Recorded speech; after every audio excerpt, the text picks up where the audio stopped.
No, I've never said that on camera. Really? Mm-hmm. Do you remember where you were when we heard that Osama bin Laden was caught? Conducted an operation. He was killed. Osama bin Laden. May 2nd, 2011. And then we hear the story that the body's being dumped in the middle of the ocean. And if you do that, you end up making him a martyr even more and growing his following even more. Like, look what he sacrificed for the cause. Was it ever a point where it was so close that if this thing happens and this triggers this, we could be in a World War III overnight? Potentially. Potentially. I want to believe that our military is already ready for the 2045 war, not the 2025 war.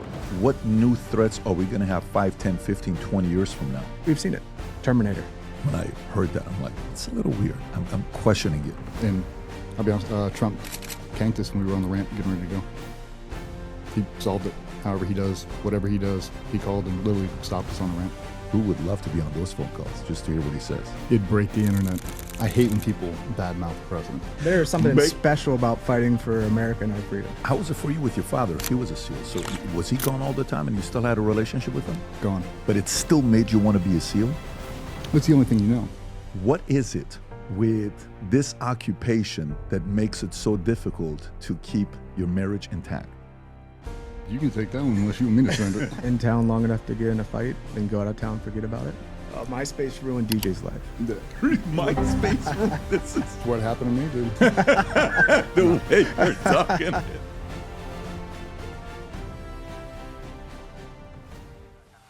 Did you ever think you would make it? I feel I'm so close I could taste sweet victory. I know this life meant for me. Adam, what's your point? The future looks bright. My handshake is better than anything I ever signed. It's right here. You are a one-of-one? My son's right about it. I don't think I've ever said this before.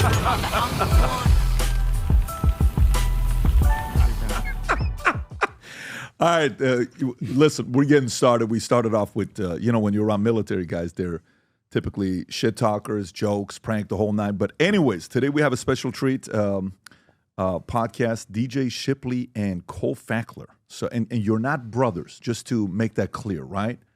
Kind of. As far as we know. As far as we know, but might as well be. Might as well be, right. We grew up in the same area. I mean, separated a couple miles from each other's high school, joined the Navy at the same time. How long have you guys known each other? Since what age? I met him when I was 18. Yeah. 22. Yeah. So since 18? Mm-hmm. Yeah. But you guys didn't know each other, and you grew up 2 miles apart? Yeah. About 20 or so. I mean, we met in buds, and we, weirdly enough, had a very mirroring career the entire time. Like, were you guys typically stationed at the same place or no? Same team, same command, same everything. Yeah. So that's the part that's like SEAL Team 10, 17 years, like same hat, same watch, like best buds outside. I mean, obviously buds is one thing, but best of buds as well, friends. Yeah. And in business together. Yeah. Roommates, been each other's best man multiple times now, thanks to Cole. He's been mine twice. I had to try a couple out. But you kind of got it down now. You feel pretty confident about this one? Yeah, she's actually outlasted both of them combined. Really? Yeah. So what is it with that, by the way? My friend was, when I was in the Army, I wanted to go, I interviewed at 18 Delta, to be an 18 Delta at 5th Group at Fort Campbell, Kentucky. And I wanted to go Sears and go to DLI because I spoke 5 languages. So they said, you're going to go to, Fort Ord. That's where the DLI was back in the days, they called it, what was it called? The Planet or something like that, right? I think it was in Carmel. And so the orders come back. I decide to get out. He gets the orders. He leaves. He ends up becoming Delta for 12 years, loves it, the project operations, all this stuff. I don't talk to him for many years. I thought something happened to him. Finally, we link up. He tells me what's going on. I said, let's meet up. We go to Madrid. We meet at El Clásico, soccer match between Messi and Ronaldo. And I think at the time when I met him, he was on his 3rd marriage. What is it with this occupation that makes it so difficult to keep your marriage intact? You can take that one unless you want me to send it. I barely squeak by. I mean, I think the schedule's super challenging. Normally, you're gone at least 300 days a year, over probably. We're terrible at communicating, great at bottling everything up. In town long enough to get in a fight, then go out of town, forget about it. In town long enough to get into a fight with your wife, and then you leave. Yeah. So you never settle anything. You just kind of rinse and repeat. And I think this, again, the schedule, our entire time in the military was all war. So you're losing friends, that kind of stress. You're a single mom, working mom, and you kind of travel like a rock star. So you travel like a rock star while they're behind. Well, I mean, when 20 of us that look like us walk into a bar, it attracts some attention. Okay, so because when I went through the recruiting, the guy said to me, he says, go interview 3 guys before you even think about doing this. I said, okay, no problem. So I go in. First guy says, you want to get married and have kids? I said, yeah, absolutely. He says, this is not the career for you. I said, why not? He says, because this is your wife, your career. You're going to be gone. You're going to be traveling. You're going to be Go to the second guy. Do you want to get married and have kids? I do. Well, you're not going to be able to do well. So they're scaring you away from getting married, building a family. Is that also what you guys went through orientation-wise, where some of the guys are telling you about getting married, or they're saying, no, support it, get married, it's fine, it's going to work out?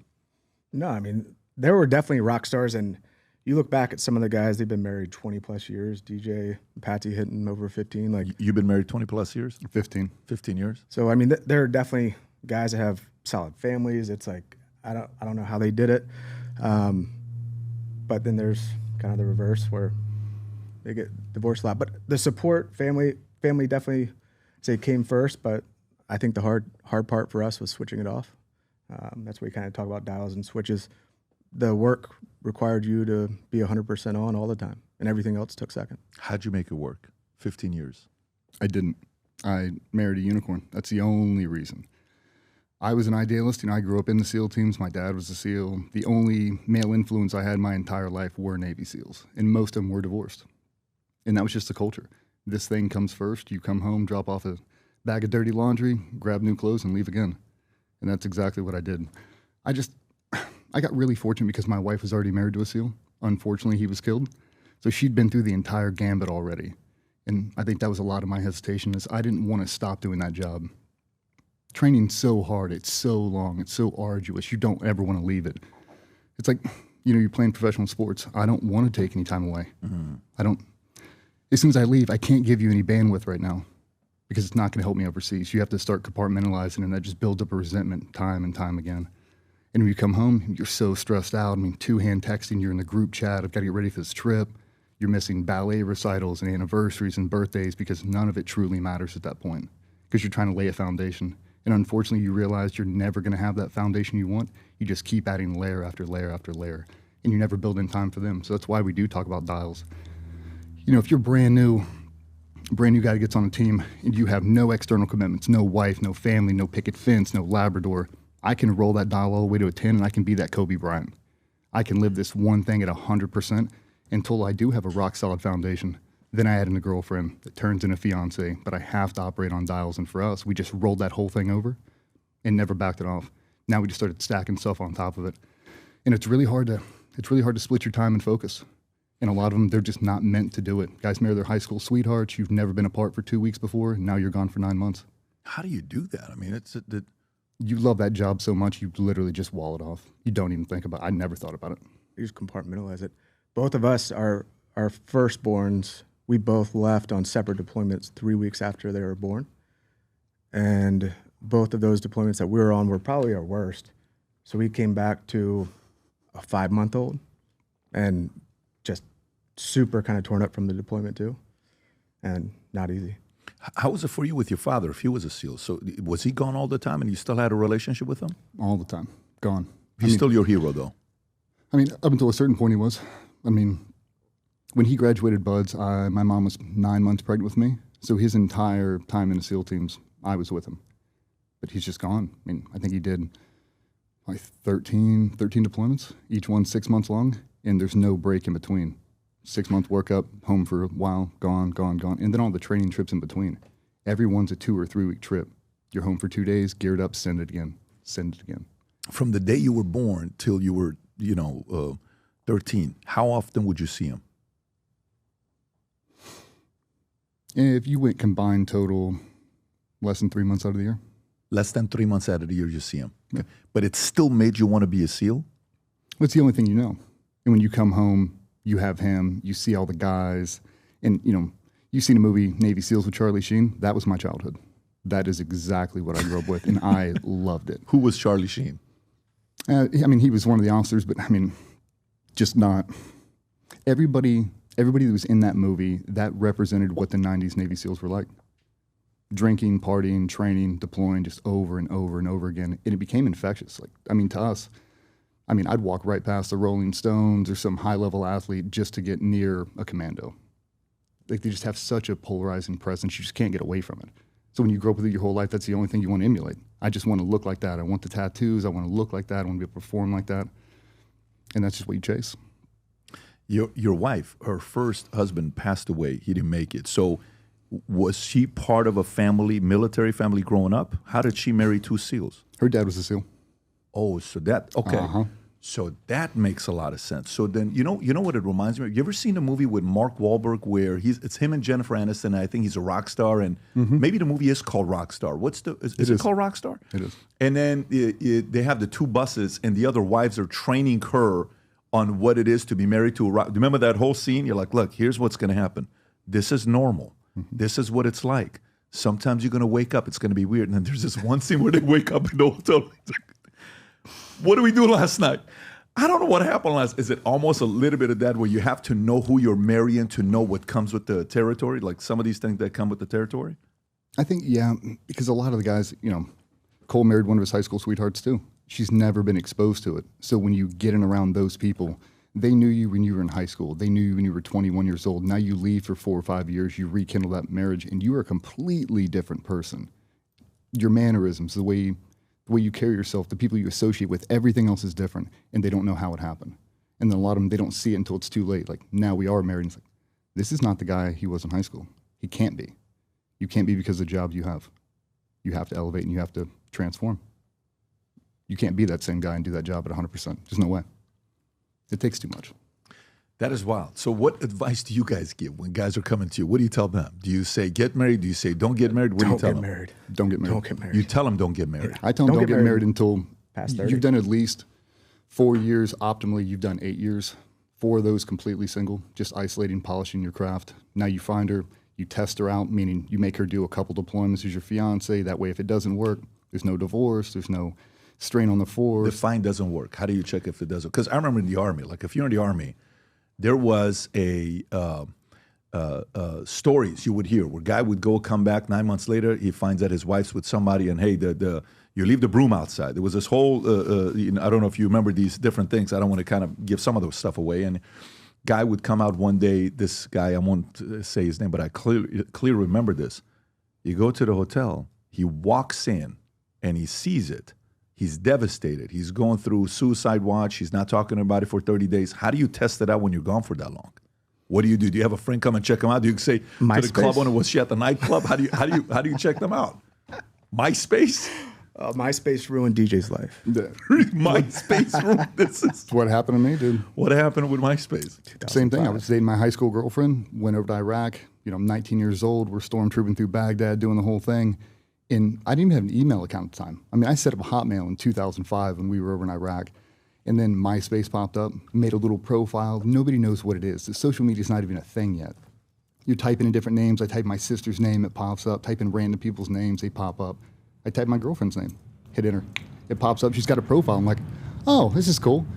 It's got a little bio, like, this is my name. I'm crazy in love with my boyfriend. His name's Brian. I'm like, my name ain't Brian. Like, looking around, like, what is You're it? joking. No, the whole thing. She'd been dating a guy living in my house the entire time I was supported. Stop it. Oh, no, really. So what do? Call him. Better pack your shit and get out of my house right now. Never talk to you again. But it's the same thing. Like, they'll start complaining about the deployment cycle being gone. You're not making enough time for me. I can't. I don't have Wi-Fi. And then it just becomes a huge burden, a huge mental taxation. It's like, is this improving my performance overseas? No. Well, I got to get rid of you. Get away. Or you marry a unicorn like my wife, who's just an absolute gangster. She gets it. And I can count the times on one hand. That's tough to marry somebody like your wife, whose father was like, it's like marry, a guy, I'll never forget my wife, we're getting married. I take her to meet different wives to shape the mindset of, do you know who you're really marrying? And the best person that she sat down with was our pastor's wife, okay? And she goes on, spends time with him, and she says, "Are you ready to share your husband with the world?" And she says, "What do you mean?" She says, "Well, look, my husband runs a church with 20,000 members. Guess what? Everybody wants to talk to him all the time. Call, this person died, funeral, this, that, wedding, this. Are you ready? Because that's what's happening with you." He says, "Well, yeah, I guess I'm okay with that." So, well, let me tell you my 10 affirmations. And she starts kind of going through the affirmations. And then, sometimes your husband's going to come home. You're not in a mood to do anything. If you ask for it, you got to find a way to make the time to please you. All these things that she's going through. She comes back. I said, "So how did it go?" "Well, she said this, she said that." I said, "This is a rock star wife. This is great," right? It's like shaping the mindset of it, right? She had it. But it's tough to find somebody like that. It is. And you really saw in the old school guard, I say the wives that really cut their teeth during GWAT during the early days, no support, brand new in the war, we didn't know what was going on. Deployment cycles just kept increasing over and over. So you've got this batch of, a couple hundred wives that are really, really bought in, and then you get this new generation start to spill in, and they've never seen it before. It's really nice to be able to bounce it off the old. So you check in as a brand new guy, and you've got your platoon chief with 7 deployments, and he's got his wife who's done 9 total. She's like, "This is what it is." He's never going to tell you what it's really like. This is what it is. You are on your own the entire time. Did you ever meet Brian? I didn't meet Brian, but I did. We'll have to talk about that off camera. Yeah, I played a little prank on Brian. You did play a prank on Brian. Okay, I think some happened with Brian. Well, listen, thank you, MySpace, for the recon and the private investigative work you did. But so question, since I wasn't expecting us to start off with a topic. I had 3 topics to start off with. We're going into marriage right off the bat. But question with this. So you're doing your job, okay? And while you're doing your job, you hear the phrase signal versus noise, right? Focus on the job, focus on signal, noise. What's going on with the family? What's going on with the wife? What's going on with the kids? Well, I'm gone 9 months. What happened here? What are they doing over there? What are you doing with... To be a SEAL and to do what you guys do, how do you stay locked in to not allow the noise to rattle you? Because in that moment, while you're supposed to stay focused, you're thinking about something else. How do you mentally get yourself in a state where you stay focused on the mission? You block out the noise. It doesn't matter. You are 100% committed and locked in. But how do you block out the noise? You don't communicate. You don't intimately open up. The emotions are second to the family. Everything else. Is that what they tell you to shape your mindset that way? Or is that like a cultural thing? Is that what it takes? Is that the part of the job? I think it's 100% what it takes. Because if you're not on your game, the results could be you die, you drop something, and somebody else gets killed for it. The repercussions and results of not being locked in and showing up 100% on your game are deadly. And there's no question about it. And the emotion of the patriotism and what you're doing and what you're fighting for, it outweighed it. There was nothing. Now, let me ask you, were you like that in high school? Were you an athlete in high school? Did you play sports? Yeah, I was an athlete in high school. And yeah, it was definitely in compartmentalization on the noise. To be hyper competitive and perform at a super high level, it took discipline and dedication and wherever you wanted to take it. And I wanted to take it as far as I could. I guess my question is, do they recruit guys who are already like that? Or do you come in and after you make it through BUD, the training, everything that they have, then you become this person? Which one is it? Is it finding the person and identifying and say, this guy has what it takes? Or is it, no, we're going to shape your mindset into this? I think you find that person just through the initial process. It's so hard to get in the BUDs. It's so hard to make it through that selection. You're already a little bit selfish anyway. You have to be. In order to just prepare to go to BUDs, you really have to live in isolation. And then it's not really a team sport. I know it is, but going through selection, it's individual performance. You have to be able to perform the entire way. And anything that is a distraction, you just naturally block it out. You just have to. You roll an ankle, you get this, you get an injury, you just override and just keep going. And you do that, it becomes your routine. If you don't like the way things are going, you just block it out. Have you ever been on a mission where one of your peers maybe was getting distracted and allowing the noise to get to them? How did the team handle it when someone went there? It becomes a big issue, they remove you. Like it's very common if guys are going through a divorce. It's so common. I mean, the SEAL teams are well over 100%. I mean, they have been my whole time, over 100% divorce rate. If it becomes nasty to where you can't make a deployment, you can't make trips, like you're in court, custody battles, they just remove you. They remove you. Yep. They'll remove you, put you on the sidelines for 2 years, clean up your divorce, figure it all out, and then come back. Wow. They'll put you in a training slot or an How admin common slot. is that? Yeah, pretty common. So sometimes if they put a guy in training slot, it's not a favor. It's not a promotion. They're putting you there because you're going through something like, look, go handle your stuff in personal life. Then when you're ready, come back to it as well. Yeah, I mean, you put in so much time and energy to get to the organization. You're so critical to its overall performance. Right now, if you're not at 100%, they have to pull you out and put in somebody else. So how do you view that? Let's just say I go through that and I'm put there. For me to come back, and there's 4 of you, and I'm the 5th one coming in. Are you guys a little bit worried whether I've changed or not, or I still have some of the old tendencies, or no? You allow me to show up and represent and show you guys that I have changed. How does that work? Yeah, you definitely get a chance to come back and perform. I think everyone's pretty open at that. It happens all the time. But they're watching. You got to earn your seat there every day. And there are mistakes you cannot come back from. And at such a high level, either you'll get kicked out or they'll set you out and let you be 100% when you come back. You can't be 98%. It's the exact same thing with injuries. We have guys with some colossal injuries. They override it. And you ever been at like a bull riding show? You ever seen the guys get taped Of course, up, yeah. taping their shoulders in place? Yeah. You'd be surprised you see a special operations team room. The injuries these guys are able to just push through. KT tape all over their body, cortisone injections, just everything to get through because they don't want to get pulled off. And eventually those injuries stack up so bad, you can't hide it anymore. I mean, we're doing some brutal physical activities and you cannot keep up. You got to get surgery. And they don't want to. Like, they don't want to jump off that train, and sometimes you have to push them off the train. Go get surgery, do 6 months of rehab, and come back here. I can't have you at 45% right now. I can't. You got to go the whole way. Go get surgery. I was one of those guys. He's been that guy. Like, you have to get surgery right now, okay? Due to an injury, due to whatever that happened, due to on a mission, so slowing somebody down. So that would be another. But that part to me makes sense, though, right? It's like sports. Hey, you're not given your best right now. Go do the surgery. I don't want to do the Tommy John surgery. Look, you got to do it. You're going to sit down a season or Achilles, whatever that happens. I can see that part. But the noise versus signal, there is not a formula. Like, is there a formula or you just something you do? Like, if you were to talk to right now 100 corporate executives that are money managers who have $1 billion under management, they're going on the road all the time, they're traveling here, traveling there, going meeting with this client, meeting with that client, and they have the wife and the kids and all that stuff and say, hey, man, guys, I'd love for you to give me a formula on how to stay locked in. I want to find a way to get locked in. I'm a performer. I work my ass up, but I got a wife and 2 kids. How do I stay locked in so when I go into that meeting to negotiate a deal and roll over that money, I'm going to get it? What would you say to me? Dials, not switches. Dials, not switches every time. So switch meaning, I joined the Navy at 17 years old, Cole, 18, 19 years old. I just flicked that switch. Navy SEAL, it's the only thing I care about. Now you start stacking on all the other stuff and you can't give it equal bandwidth. And that's where the resentment comes in.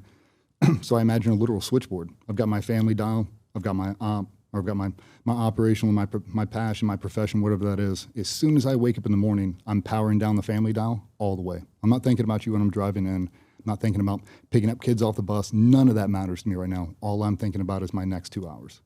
As soon as I complete those 2 hours, I reoperate my dials, recalibrate whatever I have to fully focus on. I think it's a mindset too. They definitely will pull it out of you. And if you ultimately don't perform, you won't be around there. But yeah, the dials and switches for sure. Being able to dial down family, dial work up 100%. I think too, it's a sacrifice wherever your goals are and wherever you want to go. If you're good just being a big fish in a small pond, cool. If you want to get out of that pond and become a small fish in a bigger pond at a higher level, the sacrifice, you may have to leave the work 100% on and then honestly be able to turn that back off, but realize you're sacrificing time to reach your goals. You got 2 daughters, but you got 3 boys, right? Mm-hmm. With your boys, are any one of them super athletic where they're playing like sports where they could go to the next level? They're, young. They're 12, 9, and 6. The 2 older ones are super passionate about soccer. The oldest one is getting ready to start travel soccer, and I'm all about supporting them wherever they want to take it, however far they want to. I grew up swimming on a competitive club team year-round, and I had aspirations to take it to the Olympics. I got burnt out, and I just want to support my kids. If they want to take it all the way, I'm happy to go over with them the sacrifice and what it'll take to get there. But ultimately, it's on them. And I just don't want to push them and burn them out. Would you support if they come and say, Dad, I want to go, I want to be a Navy SEAL? Would you support that, or would that be like, oh my God, I'm so proud, my kids want to become Navy SEALs, or no? Whatever they want to do, they do. I'd 100% support them. I want them to be happy with whatever they choose. But if they wanted to do that, I'd support it. But I'd give them a very honest conversation of what they're getting into. Got it. Get married right off the bat. Marry your high school sweetheart. Make sure you befriend a guy named Brian. Yeah. Stay off MySpace. Yeah. Maybe use TikTok instead. It's so funny when you're going through this stuff. When you're in it, it's so interesting watching how everybody handles it. With business, you're coming up, you size everybody up. You're like, dude, I thought that guy had it, but I thought he's more mentally tough than. That's such an interest. I had no way in the world I thought it. That whole competitive side where you don't know, sometimes it just takes time to see how they're going to handle themselves. The movie Fury, where the new guy comes in and then Brad Pitt, whoever he's playing, and the guy starts peeing. He says, do you remember that scene where it's like, hey, lock it up, like get in place. And he was panicking, he was worried. Sometimes you're never going to know until you're in that situation to see if they got it or not. But you talk about communication. So yesterday we get word, and I want to get your thoughts on this. Yesterday's story comes out, Rob, if you want to pull this up. The whole signal gate, whatever they want to call it, right? The signal chat with Pete Hegseth, Pentagon Inspector General opens investigation into Hegseth signal chat scandal. The White House said this week that the case has been closed on the signal scandal. The Pentagon's Inspector General opened it back up. And then, Rob, is this the one where 6 people got fired yesterday? Can you go? That's a separate article. That's this one right here. Trump fires 6 national security staffers after meeting with far-right activist Laura Loomer. This is with The Guardian. Trump ally presented with the opposition research against a number of officials that said she followed their disloyalty. Can you go a little bit lower, Rob, to see who it was? Fired 6 national security teams on far-right. Okay. The firing encompassed 4 staffers who were fired overnight after the meeting and 2 who were removed over the weekend. It created an extraordinary situation. Loomer appeared to have more influence than the National Security Advisor, Mike Waltz. Okay, so now this is what they're going through with communication. Mike Waltz is creating a group chat on Signal where they're communicating about a decision that's being made, and then accidentally, the individual that gets added to the chat, Rob, is somebody from Jeffrey Goldberg from The Atlantic. From The Atlantic. He gets into it. Accidentally, he's in it. Some are saying, the way that it happened, it is what it is. For you guys, you're out there. How are you communicating yourself? What apps were you using when you're communicating? What apps are being used today? And maybe what different angle do you guys have here that maybe we're not looking at? The fact that everybody in there is a human. We use Signal, we use Silent Circle, we had all the same thing, and people have the same name. And as soon as I first saw that, we were on the gym talking about them. That looks like you're a normal person scrolling down on a phone, and you click one wrong name, and you don't realize there's 2 John Davises in your phone. That's what it looked like to me. Nobody sanity checked it, and you start communicating. I mean, we've launched out really detailed stuff on Signal chats. I mean, business stuff. I mean, all kinds of stuff. Things happen. I mean, there definitely been some checks and balances. Somebody needs to be sanity checking that, but that's real world. That's what they do. That's what everybody does. You have a group chat. You have a Signal thread. I'm sure you're on them too. That if that thing gets leaked and the photos that you share with your old buddies, something you don't want out there, it's the same thing. It's just on a huge public scale now. That seems very normal to me that someone messed up a Signal group chat. At that level? Well, no, you shouldn't have it at that level, but at the end of the day, people are human. They're brand new into that job. They haven't done that job. I mean, Pete didn't have any experience doing that before. Like, how many people are in that? I don't know. I don't think it was malicious by any of those guys. Most certainly don't think anybody would add a reporter into a Signal chat and start talking about business knowingly. No, for sure not knowingly. To me, it's more, one, how it happened. 2, do I trust Signal? 3, if a mistake like that happens that could lead to something with the enemy finding out before we're doing something, that's massively problematic, right? And what should the punishments for something like this happen? Like if that happened in Buds, is there a high level of, not Buds, if that happens, you're a SEAL, you're out there, you're talking to each other, you accidentally add somebody else that gets leaked to the market? One, did it ever happen? And two, if it does, how do they handle that? I can't remember a time for it actually happening, like a like an actual thing, you know, business being leaked out to anybody. Nothing pre, always post. Yeah. Nothing pre, always post. Yeah, nothing previously before something happened, but definitely after. What did you guys do? Like when you're being added to a group chat, like was there, especially nowadays, would they train you to say, anytime you're being added to this, first look at this and look at that and look at this? Because like right now, emails for us. Guy sends an email. One of our guys responds. This literally happened 2 weeks ago. That person wired $100,000 to somebody that was fraud. This just happened to us. We just lost $100,000. We're never going to get this $100,000 back. It's happened 2 weeks ago. Why? Here's the email. It looks like a legit email. Change the password. They log in. Boom, boom, boom. 100K out. 2 or 3 weeks ago, this happened to us, right? So these types of things happen, and you train. When you're getting an email, when somebody says this, actually check the email. Do you guys get trained on that, or no? It's pure common sense. They leave it to you. You get trained on it. Yeah, you get trained on it. And there's definitely been some occurrences where human error or malicious will happen, and then pretty quick fix on the IT catches. Fired or not fired? Well, depending on what it is, you definitely get fired. Yeah. So in a situation like this, somebody's getting fired. Yeah, I mean, okay. If something like that, heads are going to roll. So Mike Waltz's, what you're saying is Mike Waltz's favorite song on repeat right now is I'm Only Human. He's listening to that, hoping he doesn't get fired, but at that level, he might get fired.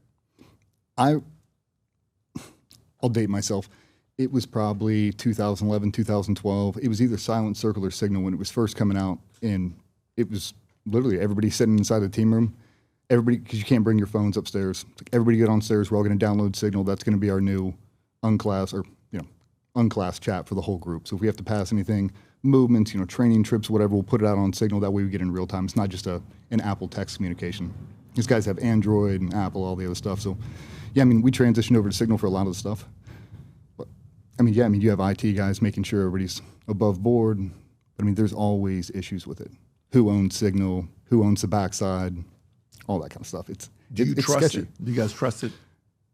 I trust it for stuff that me and him are doing. I wouldn't trust it at that level. Yeah. So what do they use now at that level? I'll be honest, I would have thought there was some proprietary thing that Elon Musk has come up with by now or something. The fact we're just downloading something off a regular app store on that level kind of surprised me, if I'm being honest. I agree with you, bro. I actually agree with you. But I also know a bunch of guys who are in the Beltway, senators, congressmen. That's how they normally communicate. Yeah. They just have, in unclass, we'll just call it an unclass chat. Me and Cole are texting back and forth, and we just do everything on Signal. That way it's secure. So even you guys, when you guys don't text each other, you Signal on everything. We normally text, but I'd probably have 50 Signal chats. From trainings we do, SWAT teams we're going to go train, everything's on a Signal chat. So out of all of them, you trust Signal more than some of the other guys? Telegram, WhatsApp? Oh, definitely more than WhatsApp. No, okay, got it. So Signal's at the top for you. Okay, so for some people that don't know, what tours have you guys been on they can share with? Like you said earlier, Baghdad, but what other tours have you been on? What places have you guys served? Kind of all over. Iraq, Afghanistan, Somalia. Middle East, yeah. East Africa. Yeah. Yeah? Okay. So I got a list of topics. One of the ones that really, up till today, I have a hard time with is the following. I want to see what you guys are going to be saying about this. So do you remember where you were when we heard that Osama bin Laden was caught? He was killed. I think it was, if I'm not mistaken, Robert O'Neill is the story that we always hear about. We've all seen the podcast. We've seen the stories. May 2nd, 2011. And then we hear the story that the body's being dumped in the middle of the ocean. Do you guys remember where you were at when that story was released? Yep. Yes? Okay. So what do you think about when we are told that Osama bin Laden's body is dumped in the middle of the ocean at northern Arabian Sea? Did you guys at all sit there and say, it's kind of weird? Did you just say, no, this is okay, makes sense? At first glance, you would think it is weird. And then you think about the reality. Are we going to bring his body back to the U.S. and do a John Dillinger where we post up photos of him? They're not going to do that. And if you do that, you end up making him a martyr even more and growing his following even more. Like, look what he sacrificed for the cause. Don't do that. Like, do you want a tombstone in the U.S.? Do you want some new Mecca where all the other crazies kind of go to pay homage to him? I don't think that benefits anybody. So I think putting him in the ocean is exactly what they should have done. From my understanding, too, based off of the religion they have to be buried within 24 hours. So that was kind of, from my understanding, a respectful way to, kind of honor his religion. Not saying they're honoring him, but just honoring and respecting the religion. But yeah, not having a grave, but since he was moved out to that ship, burial at sea. So, when I heard that, I'm like, it's a little weird. I'm questioning it. So I said, guys, why don't we do this? How many times, can you pull up ChatGPT, right? How many times in the history of U.S. have we dumped a body of the enemy in the middle of the ocean? Okay. How many times in the history of U.S. have we dumped a body, an enemy's body, in the middle of the ocean? In the ocean. Okay. So it's got to be 50 times, 25 times, maybe 18 times, maybe twice. No, only once. And it's only Osama bin Laden. And we've had a lot of other bodies. Now, then I sat there and I said, okay, let's have some fun with this one here. Okay. In our family, we love the movie Transformers. It's a great movie. Okay. And can you type in the Transformers where Megatron gets dumped in the middle of the ocean? Okay. It's in 2007. Okay. Where in 2007 film, Transformers, Megatron's body, along with the remains of other Decepticons, was dumped into the Laurentian Abyss, a deep-sea trench, in an attempt to keep them dormant and prevent them from being revived. That's 2007, right? And then 4 years later, in May of 2011, we're dumping Osama bin Laden's body in the middle of the ocean, something we've never done before. Makes the average guy who kind of wants to question some of this stuff and say, yeah, it's a little strange because they could have buried the body in different places. But to do something like this, and we've killed a lot of different people in the history of America, but we've never done this before. Is there something that happened with the body? Is there something that we don't know? The timing of it's a little bit weird. I mean, if they were inspired by it, at least what I could say is whoever came up with the idea to put this story out there, I give them credit because they have good taste in movies. At least they like Transformers. You got to respect that part of it, right? But for me, I'm still skeptical about this, right? When you guys were you're in this world, you guys talk to each other, and based on what you're saying it was a faith-based thing that they dumped it because that respect that at 24 hours, and you're saying it was a way for them to not give any more martyr, bringing it back here. But what do you think about this comparison, the 4 years apart? I'm sure you've seen Transformers 1 when Megatron's being dumped, and we all watched Transformers 1, of course, for the movie, definitely not for Megan Fox, but it was a very good movie. But what do you think about this? Coincidence. Coincidence? Yep. Nothing tying it. Nothing. Nothing. Zero. Zero. So you think his body's gone, he's dead, he's good. Do you guys have a relationship with Robert O'Neill? Like, are you guys friends or are you guys pals? He was my team leader. He was your team leader. Okay. Were you guys involved in this or no? You were not on that mission at all? I was not. Okay. Got it. I was. You were? You were there. What was that like? I'll say my role, I really didn't do much. I was there. There was 4 of you? No, I won't get into specifics, but I wasn't in the assault team, but I was a part of the team. So did you see a dead body? Mm-hmm. Oh, so you did see a dead body. Mm-hmm. Was it in pieces? No. Okay, but it's dead. Mm-hmm. Do you want to say anything else? No. The way you're talking is like so. Yeah. But so. No, I've never said that on camera. Really? Mm-hmm. Yeah. Okay. Yeah, because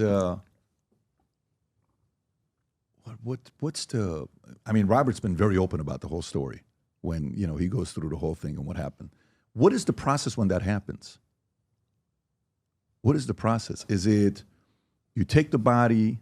You ship it back, you take it with you. What is the process at that time? If it's not like an explosion, a bomb explosion where it's the bodies all over the place, you're not going to go pick up body parts. When it's something that you see a shot, boom, done, what's the proper procedure there? Leave them. Yeah. Leave them. I mean, they wanted to bring them back for DNA test and confirmation. I mean, we used to take DNA swabs back in the day, depending on who it was, depending on what they look like. But I've never personally taken anybody off. I've never seen it. Rob, how far is it from the place he was killed to where he was dumped in the middle of the ocean? Can you find out? Like, how far is that distance? I wonder how many U.S. Navy sailors we've buried at sea. 2,596 kilometers. That is a good question. Can you check that, Rob? So how many Navy SEALs have we dumped? How many sailors? How many sailors? Service How many members. have been killed overseas, and we buried them at sea because you can't get them back. Can't fly them off. Before there were helicopters, before you could do all that. Yeah, but that was on land, and then they dumped them in the middle of the ocean. That doesn't make you... Not a bit. Well, look, I mean, if you're there and you saw him dead, you know. Yeah. So no matter what we're saying, you know. Mm-hmm. Oh, I let's see mean, this. if there's a question whether or not we actually killed him, there shouldn't be a question about that. Okay. Yeah, there shouldn't be a question. But about if there's a question about whether we still have the body or we dumped them, that could be a question because you weren't there for that. No, wasn't there. Yeah. that. I mean, I hope he's not in Area 51 with all the aliens. Hanging out with Biggie and Tupac. Yeah, just hanging out. He's in Vegas somewhere. That's a whole different conversation right there. Okay, so let me transition to the next story here. So what is this East Coast, West Coast, Navy SEAL, the West Coast SEALs are soft and the East Coast SEALs are, tougher and, like the Biggie, the Tupac, the whole thing. Is that a real thing, the East Coast, West Coast SEALs? It's a good camaraderie rivalry. Yeah. We were talking about earlier, just being able to bullshit and have thick skin and not take stuff personal. I definitely would say that there are amazing West Coast team guys. Some are just a little sensitive, a little thinner skin, so you can't joke with them how you would with the East Coast guy. It's a much tighter knit on the East Coast because it's not so spread out in San Diego, and so it's like you see each other kind of 24/7, really same neighborhood, same kids' school, and you just shit talk. Yeah, I mean, like on the East Coast, there's nothing to do. Like in San Diego, you can do anywhere. You can mountain bike, you can go to Red Rocks, you can do Vegas, you can do whatever you want to. In Virginia Beach, outside of being a Navy SEAL, there's not a whole lot of extracurricular things to do, and that means you just spend more team time. In my opinion, every time we go to the West Coast, you're like, hey, everybody want to grab a beer? They're gone. They live so far outside because it's so expensive. In Virginia Beach, I mean, everybody's within 15 miles of each other. Every place you go to get your hair cut, there's 4 or 5 guys in there. Every place you go to eat, you look around, you just know everybody. So it feels like you're in one big family. And I know a bunch of West Coast guys, and we have guys that work with us now that have transitioned over to the East Coast. They say the same thing. They're like, man, everywhere you go, the boys are here. There's nowhere else to go. It's like you really feel like you're part of the team on the East Coast because there's nothing to distract you from it, which isn't a good thing or a bad thing. It's just a thing. Yeah, I just typed up who are the most well-known West Coast SEALs, right? You got what? SEAL 1, 3, 5, and 7. That pops up. Chris Kyle, who is no longer with us. I had his wife on a podcast. We had a great conversation together. Jocko Willink is a West Coast guy. He's done very well for himself in business. He started on the East Coast. Did he? So he started. So OG is East Coast, then he went to West Coast. Yeah, Better lifestyle. He was an enlisted guy on the East Coast. Did you guys ever serve together? He served with my dad. He served with your dad. Mm-hmm. Wow. Yeah. What was that like? The stories your pops would say about him? I mean, he was a new guy back in the day. Oh, okay. I mean, which is ironic for me because most of the guys we went through training, most of the instructors I knew. Like I grew up with them. Like I remember when they were new guys, and now I'm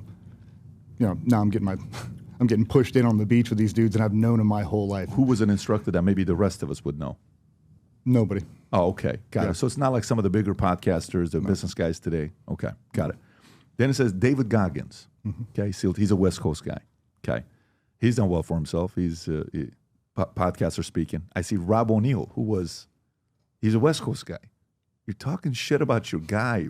I don't think he was a West Coast guy. He was at Team 2 with my dad. Team 6. It says here SEAL Team 6. It says West Coast. All evens are on the East Coast. All evens are on the East Coast? Odds are on the West. Okay, so then guess what? ChatGPT got it wrong. Exactly. So this Just thing, like that. That's it, buddy. We can't trust this thing here right now. No. Okay, all right. So we got Marcus Luttrell. Is he a West Coast guy or is he East Coast guy? Hawaii guy, then West Coast.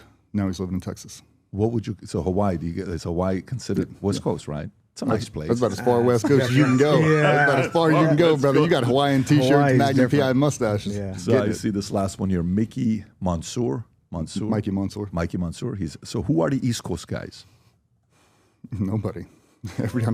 Nobody knows anybody on the East Coast. Really? I don't know. Do you know anybody? Famous East Coast guys. Who are the famous East Coast guys? Now I'm just kind of curious. I mean, I'd say Rob O'Neill. Oh, by the way, the first one that comes out, this is funny. McRaven. Can you type in East Coast guys and see what comes up? First one comes up is DJ Shipley. Oh, God. Oh, yes. Okay. The second one comes up is Cole Fackler. So You preloaded that. So did you type in East Coast? I did. It's so funny. I tapped in West Coast and he came up. Rob O'Neill came up as a number 6 on my West Coast, number 4 on my West Not Coast. Marcinko. Oh, there we So go. I see Matt Bisonetti, Yep. Mark Owen, Eddie Gallagher, which I think we've done something with Eddie in the past before. Eddie was a West Coast guy. Eddie was a West Coast guy? Yeah, he actually trains with us now. He's a great dude. Oh, wow. Very cool. Yeah, Eddie's he really enjoyed my time with him. Stud of a guy. So it's more of a fun part. It's not it's not nothing just purely for shits and giggles. You guys talk this shit to each other. It's the exact same training, the same workup cycle, same dude sitting around the same team room tables. It's just, yeah, like East Coast, West Coast rap, just something to make fun of. Let me ask you this. So you know, you hear some of the stuff that comes up where, and this is within every space, happens to me all the time. Guys make videos about, hey, let me tell you what Patrick did and how he made his money and what he did. It's a very normal thing. The moment you get more eyeballs, you're going to get guys that are going to be targeting and saying things about you. How competitive is it where sometimes, you know, the combative side, well, let me tell you, he doesn't really have the stories like I did. He didn't serve like I did, and this guy didn't like that, because we see that, and we don't know that. How much of that happens in your world? Hey, what's going on, guys? DJ Shipley and Cole Fackler from GBRS Group. I want to talk to you real quick about my neck. Retired Navy SEALs, entrepreneurs, and co-founders of GBRS Group. Cover everything from flat range shooting, mental health, mental resiliency, physical education, anything you guys really want to drop into. Search us on Connect, find us on there, and I'd love to connect with you guys. Look forward to hearing from you. Appreciate you guys. We'll talk soon. We don't really get into it. Exactly. We don't play that game, but it happens a lot, especially now with veterans. It seems like a lot of veterans just attack each other all day long, and we just, you know, kind of made a silent oath that we were just never going to do that. Like, we're never going to hold anybody's hand under water. We're just trying to make everybody better than we are. And we say that quite a bit. Like, if we're holding baseline, if we're holding the minimum standard and you're all better than us, we're on a super team. Yeah, I mean, if we're comparing who did what, or, you know, who's got the bigger dick, sorry, you probably have to edit that. I mean, that you just got to. But yeah, what we're doing now, it's like, it means a lot to us, and, you know, affecting people's lives and pass on the knowledge. It's like, to shit talk what we did or didn't do or someone else did 10 years ago doesn't define any of us. No. I wonder how united, because, you know, when I was part of this one insurance company, nearly half the company, they were Mormons. And they were so united. It was so amazing watching how united they were. And sometimes in a Christian community, you would see kind of Christians kind of take shots at each other. And obviously, of course, Mormons are an element of being Christians, but non-denominational. You would see Mormons, they were like this. And one day, this is when I realized these guys have issues. In a both positive way and a crazy way. One day, guy comes out, this lady says, the best movie of all time just came out. The guy's going to win an Oscar. I said, really? This guy's going to win an Oscar? He's going to win an Oscar. Who is this guy? This movie came out called Napoleon Dynamite. I'm like, Napoleon Dynamite? Yeah. This may be the greatest movie I've ever seen in my life. She's saying this to me. And I'm a movie guy. So I said, listen, you better have credibility with movies. I'm going to go watch this movie. I go watch this movie. It's the worst movie I've seen in my life. And I'm like, I come back the next day. I said, can I ask you what was unique about this movie? This movie was horrible. What was so special about it? Oh, what are you talking about? He's going to win an Oscar. Later on that afternoon, somebody told me the main actor is a Mormon. I'm like, oh, okay, I got it. So you guys are supporting each other. I can respect that. You know, hey, this is the movie, this is that. So is that the vibe in the SEALs? Is that kind of how it is with SEALs, where everybody kind of backs each other up and defends each other? I'll tell you what, when you're in, it most certainly feels like that to a certain extent. You know, the brotherhood is real for a little bit, and I feel like it ebbs and flows. Some years it is so strong, my God, it feels like you can get through anything. And in some days it really feels like it's unraveling. And I don't know if that's a cultural thing, if that's an age thing, a maturity thing. I think you saw the best of the teams at the height of the GWAT. And then, you know, I don't want to say around the Obama administration, but kind of towards the tail end of the war, we start talking about pulling out. You really saw a cultural change. And some guys just really weren't on board with it. Interesting. So recruiting, when you guys were in, who was president when you were in? Bush. Bush when you win it, and then Bush, Obama. Bush, Obama, Trump. Bush, Obama, Trump. So when did you TS? When did you get out? 2019. 2019. So Bush, Obama, Trump. Was there I was an E4, so for us it was just, I'm a regular enlisted guy. I was in when some guys, you see how they feel about the president. Well, he's there, he supports us, he's this, he's that, and you see recruiting going up and down and all this other stuff. And sometimes you see raises being given. I think at one point under Obama, like the enlisted got a raise of 1% over like 4, 5, 6 years. There wasn't a big raise that was being given. But for you guys, specific to SEALs, do you care who's president? Does it impact you at all? Or because of the unique position you guys are at, where there's only a few of you, Obama, president, left, right, center, doesn't matter. We have a mission. We're going to go get our job, and we're not affected by the president. Is that kind of how it is with SEALs? Your political views do not matter whatsoever. I don't care if you're a Republican or a Democrat, as long as you're not trying to use the military as like a social experiment or trying to decrease funding. That's really where it gets us upset, because the job and the threat don't ever change. But now you look at pilots. Now they're chopping flight hours. You're not as good as you were 5 years ago. Do you still need to be as good as you were 5 years? Absolutely. The threat doesn't change. So when you see that, it really does take the wind out of your sails a lot, because you're sacrificing everything for this one thing. You're like, we need more money, we need more manpower, we need this. You're not getting the support, and the mission set doesn't change. But no, that is the one thing. Cole echoes the same thing. I know it.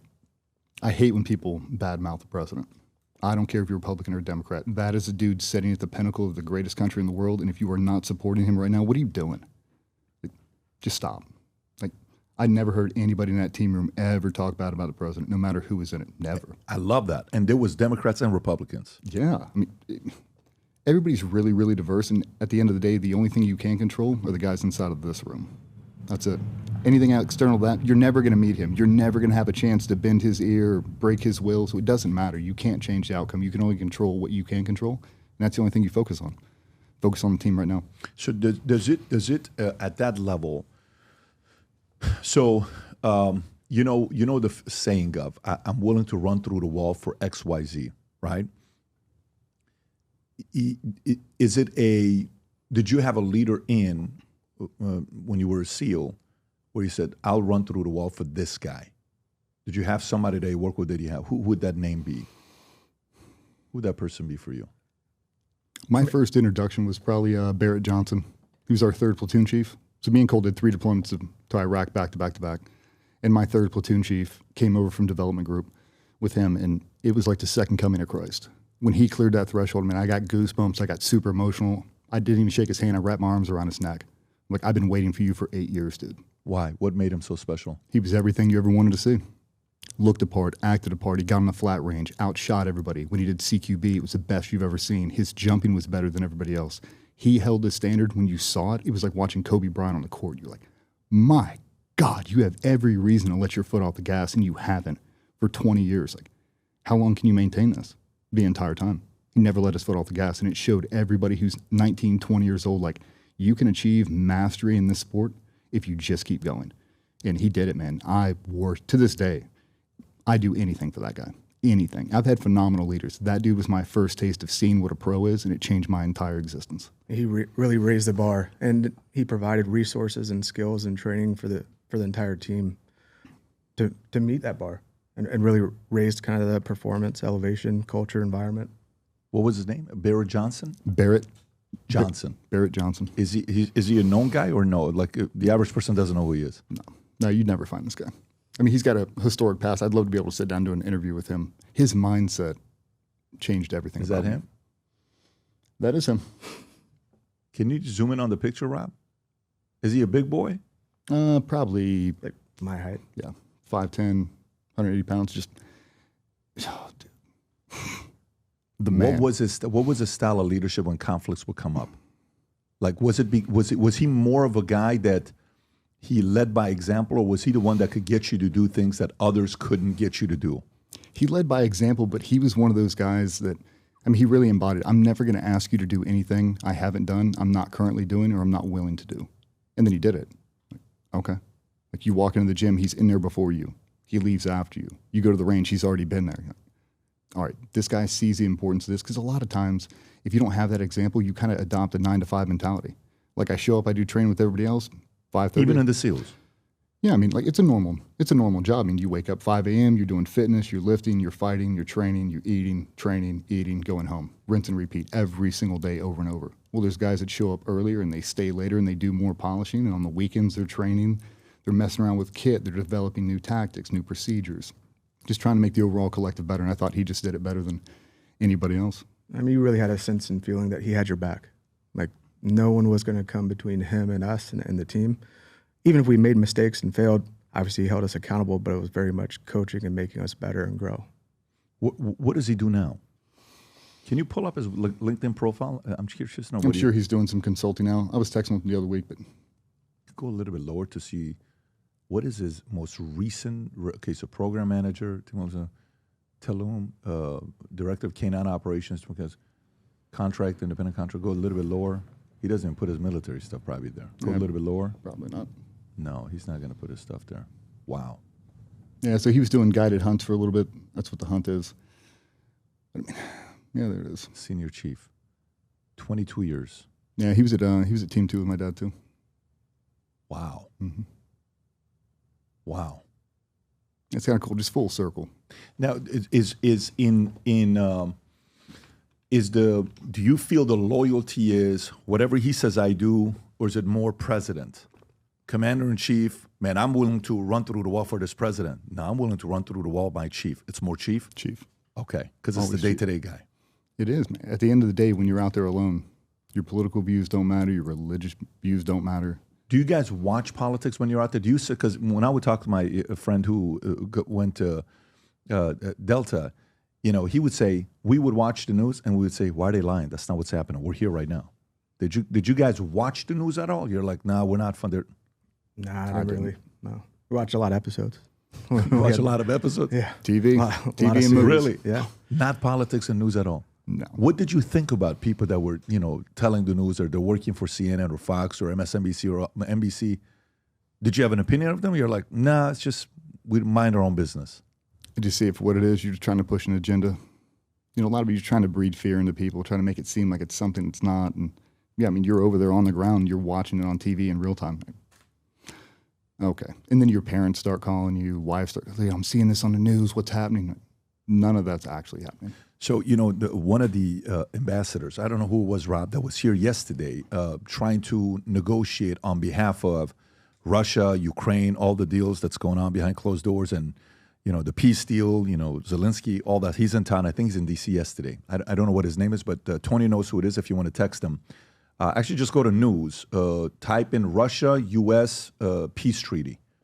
That's not the guy. Russia-U.S. peace treaty, D.C. Type in D.C. Yeah, let's see. And then go to news. Zoom in. You know something seriously? You want to ceasefire? Okay. See, okay. Just have him text it to you for you to know. So during the 17 years you guys were in, was there ever a moment where you guys were so deep that you had intel where we were this close to possibility of a World War something really nasty? Was it ever a point where it was so close that if this thing happens and this triggers this, we could be in a World War III overnight? Was there ever a moment like that in your 17 years?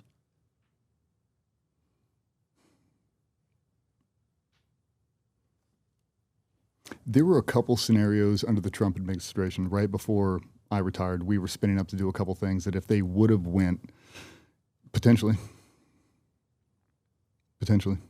And I'll be honest, Trump canked us when we were on the ramp getting ready to go.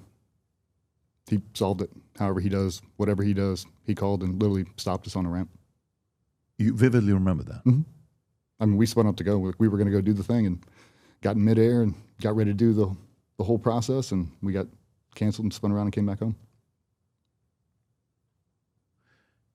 Okay, so this has got to be 2016, 2017, 2018, 2019. This is that time. Yeah. And if this were to happen? I mean, potentially, could have been an active engagement with a bunch of Russians. Could have been dicey. You just never know.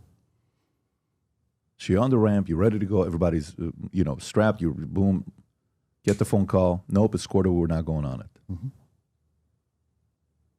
Huge letdown. Huge letdown. You wanted it. Oh, I mean, everybody wants it. Everybody wants to go. And you start to think about the ramifications, like what if this goes south? Like, what if this does spike off the whole thing and now we're stuck here, we can't get back home? What if it does go nuclear? Now everybody's back home and we're stuck here in the middle of nowhere. I mean, it gets dicey. But is it like, okay, so maybe let me ask a question a different way. Is it like, you've seen the movie Hurt Locker? I don't know if you, with, what's his name? Who's in, he's phenomenal. Jeremy Renner? Jeremy Renner, some name like that, right? What's his name? Jeremy Renner. Renner, I'm sorry, Jeremy Renner, yeah. Phenomenal actor. And you watch him just go up, and he shows almost the addiction with the adrenaline and the life on how close you're always on the edge, and he always wants to go back. Every time he comes back, he's around his wife. He's like, he just wants to go back and doesn't know how to be a father. Is it like you're always itching for something to be a part of? Like, give me the next mission for me to go on. Yeah, and what Jeremy Renner does in that movie is he's operating on switches and not dials. He's flipped it. He fell in love with it. He gets a taste of the adrenaline. You can't get it out of your system now. Now you just chase it. We call it chasing a dragon. You can chase it the entire time. Be careful what you wish for. You'll eventually find it. But a lot of times they spend their entire career chasing the one thing, and they never stop to, enjoy it. Was this mission to take somebody out? I can't get into all the specifics, but yeah, I mean, it was a lot of people going through international waters that shouldn't have been, potentially, possibly carrying some stuff they shouldn't have been. And we were going to intervene, and he solved it. Which is a good thing and a bad thing, because you want to go to work, you want to do the thing. But the way it was presented that was solved, was it like, yeah, I made a phone call, I spoke to him. Did he publicly say how he solved it, or no, this was all behind? So this is not even anything that publicly has been disclosed. Yeah, I mean, we don't even get a phone call. Just, they literally turn around like, can't get, going back home. Was Barrett really? was he your commander at the time, the chief at the time? Okay, no. So he got out in 2024, no, 92 to 2014. So no, he wouldn't have been in. I thought he was 92 to 2014, 22 years and a month, I think. Yeah, he wouldn't have been in. He got out 2014, 22 years and a month, yeah. So, okay, interesting. So, today, what we're seeing right now, right? And maybe let me go while we're still on that topic there. Qasem Soleimani. Do you guys remember Qasem Soleimani? Mm-hmm. And when that happened, that was were you guys part of that at all or no? Do you guys know friend? Okay. So you obviously have peers that were part of this who were on this mission. This was a crazy one. No? I mean, this was a January 3rd, 2020. We take out Qasem Soleimani, who is the guy who manages all the, Islamic Revolutionary Guard. He's the guy that's dealing with all the proxies. He's the guy that's dealing with Houthis, with Hezbollah, with all those things. And he could potentially be the guy that's running Iran. When this happened, were you guys like, holy shit, this could turn into something? Or was it like, okay, this is a statement. Knock it off. Stop. Don't do anything. And if you do, this is what the U.S. is capable of doing. I see that as like a show of force, like how committed we are, how far you're willing to go for the whole thing. No different than, the Israelis after Black September. I don't care if it takes a decade. We're going to go the entire way. And I think we've shown that as a country a lot. Take us 10 years, 20 years, we're going to keep going the entire way just because we said we would. I think that's what it is. You can go wherever you want to. You can hide as much as you want. Your trade craft can be phenomenal. We just have people that are going to sit in this room all day long, do nothing but hunt you. And we'll find you. It's a superpower. That we have. Mm-hmm. I mean, you have people who just sit in a room all day long, do nothing but just pick you apart. They'll unravel your entire existence right now. That's all they do. And there's endless manpower of them. Us. Yeah. U.S. Yeah, I mean, like anybody we have to go after, any target we have, I mean, there's people that's all they do. Okay, so let me ask you this question. So, I lived in Iran almost 11 years. So I was born in 78. We left July 15th of 89. Went to Germany at a refugee camp, and then we came here. So, but I lived there, so I know the environment, the climate, how it is. And when you're in business, you have enemies. You have a lot of competitors, and you have to know whose threats are real threats and whose threats are just, hot air. I want to do this to you. Oh, you're not going to do nothing. But if that guy says, I'm going to do something, you're like, hey, listen, we have to pay attention to this. you guys sit there all day, watch tape of who the enemies are. You study Iran, you study, what happened with Yemen, you study what happened with, Gaddafi or Saddam Hussein or Putin or all that. That's the business model. I'm assuming. I'm just speculating. I'm not in it. That's your world. And do you guys talk about, those guys are not going to do nothing to us. Their threats mean nothing. Or to say, no, when that guy says that, listen, we have to really be ready that they're capable of doing something. How did you guys, 17 years, you're tier one, how do you view when Iran makes threats? For me personally, I look at it just like Osama bin Laden. Threatened it for a long time, said he was going to attack the homeland, and didn't take it serious. And I think after that, we got to take every threat serious. You just have to. Especially now with open borders, there's so many people pouring in this country, and if they want to spin it on and turn it on, they can really, really fast. So I think now, after 9/11, I think everybody is taking every threat seriously. At least you should, because they proved it. I mean, we've had to adopt a lot of cultural changes since 9/11 for the good. I think it's made us better overall. No, I mean, you can't look at guys like that and just, he won't do that. Well, we've already said that before. We said that multiple times. We said that as long as I can remember. We said that through World War II. We said it with Japanese. We said it with everybody. They won't do that. Yeah, they did. Yes, they did. They flew his plane straight over here, crashed him into Pearl Harbor, and then kicked off the whole thing. They will. They will do that. Yeah. Now, so don't underestimate the power of any threats, especially not threats that have actual money and resources. I think after 9/11, it was a complete switch. That you can't just pass off threats. And the communication technology that's evolved across the world on intel. And I think there's different ways to defeat them, even if it's not a missile. But I don't think they're missing any of it now. I mean, they're catching everything, and they probably got AI involved as well. And, part of the problem from my understanding with 9/11 is none of the intel were talking to each other. And now it's like all the intels are talking to each other. All the intels are talking to each other. So, like all the different intelligence agencies, whoever's collecting and picking up. From different countries or, okay. So you're saying like more of a united front of a CIA, Mossad, MI6 than it was before? Yeah. Or you're saying more at your level? Definitely at our level. Definitely at our level than our interagency partners and all our allies, like our closest allies. That's what I'm saying. So yeah. We're all pointing in the exact same direction, which is the source of our strength, really, is how good our allies are and how much we really do support each other. Got it. So when you say that, like you guys, do you see Delta as a team?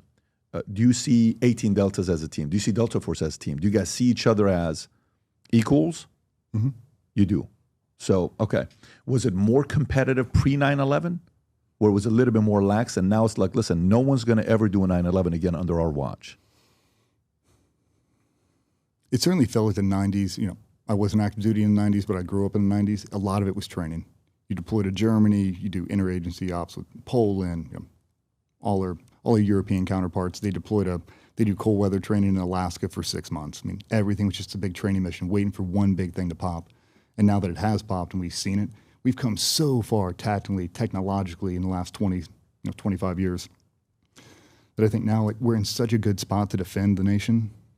And now with our allies too. I mean, 9/11 was the worst thing that's ever happened to us, but in a lot of ways, if it wouldn't have happened, we'd be in the Stone Age still. I mean, you look at body armor, AI, just digital communications, everything that had to elevate and grow so fast. If we wouldn't have had 9/11, we wouldn't. We would have stayed the same way. And I look at it like, and this will sound messed up, but if you look at Black Hawk Down, October 3/93, look at the gear they're wearing, and then look at them when they stepped on the ground in Afghanistan. Not much change. Same body armor, same carbines, same helmets. Nothing really changed because they didn't have a reason to evolve. Now you step foot on Afghanistan, like, oh my God, this is not the same. This is very, very different. Then you teleport that same crew in Iraq 3 years later. Oh, wow. Oh, no. Like, these IEDs are a serious issue right now. They're detonating them 50 different ways. Like, we can't stay ahead of this. How are we going to do it? Engineers attack this problem over and over and over. EOD, everything you come across, pump us the info. We've got to be able to solve this. And that's what they did. I mean, when we think about it, like, if we only would have hit Afghanistan, no Iraq, There's so many lessons we learned from Iraq that if we wouldn't have invaded, we wouldn't have had them. Like, we would not have evolved to where we are right now if we wouldn't have hit them both. I'm not saying we should have hit them both, but I'm saying the benefit of doing them, it really, the learning curve, tactics, techniques, procedures, just everything, it really, really evolved during the height of the war, and all our allies really benefited from it.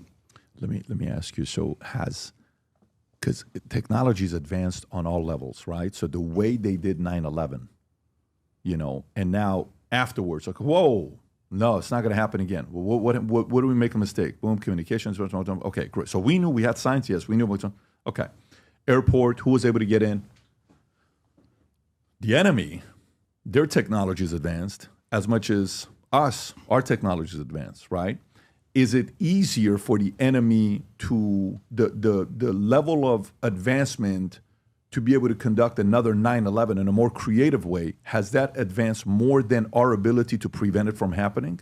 What do you think has advanced more? I think with growing in technology threats, I'm not going to say that you can't keep up with them. It's kind of like I say hacking. You're always like stepping up that code to protect your systems, but as technology evolves, you're always kind of playing that cat and mouse game of maybe the technology hasn't evolved as fast, but your defense is higher, and kind of vice versa. But I think they're always evolving every year into new threats. It's no different if you and me are both professional boxers. You're doing your training camp. I do a secret training camp with some ninjas, and I'm just training in isolation. You have no idea. There's no training footage leaking. You have no idea what I'm doing. I step out, bell rings, and I hit you with something you've never, ever seen before.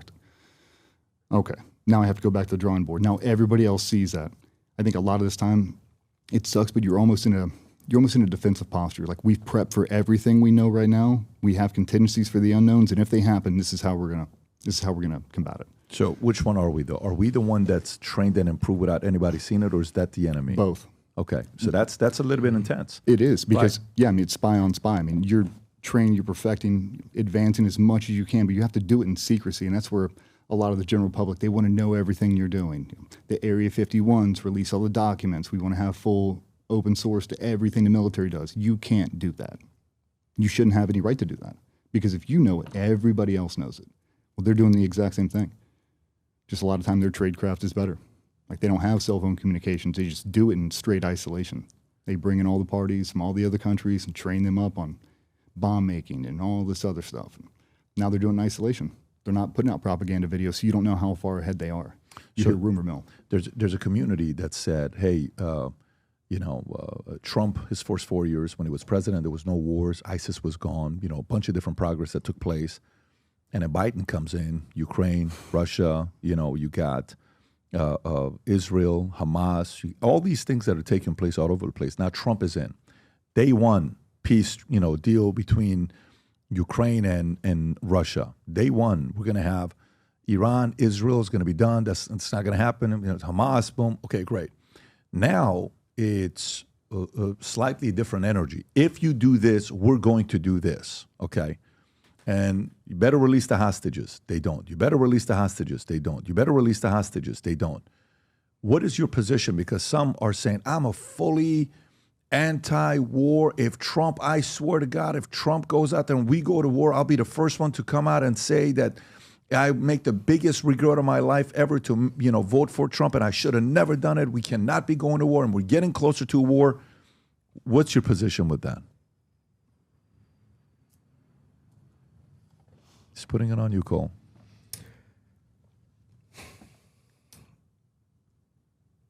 I'll say the limited foreign policy that I somewhat know. We've always helped fund our partners internationally to protect, whether it's just a partnership or there's a mutual benefit between those.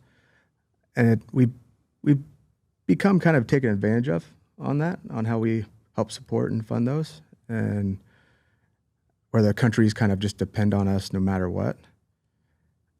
I appreciate Trump's approach on kind of trying to get those wars to stop.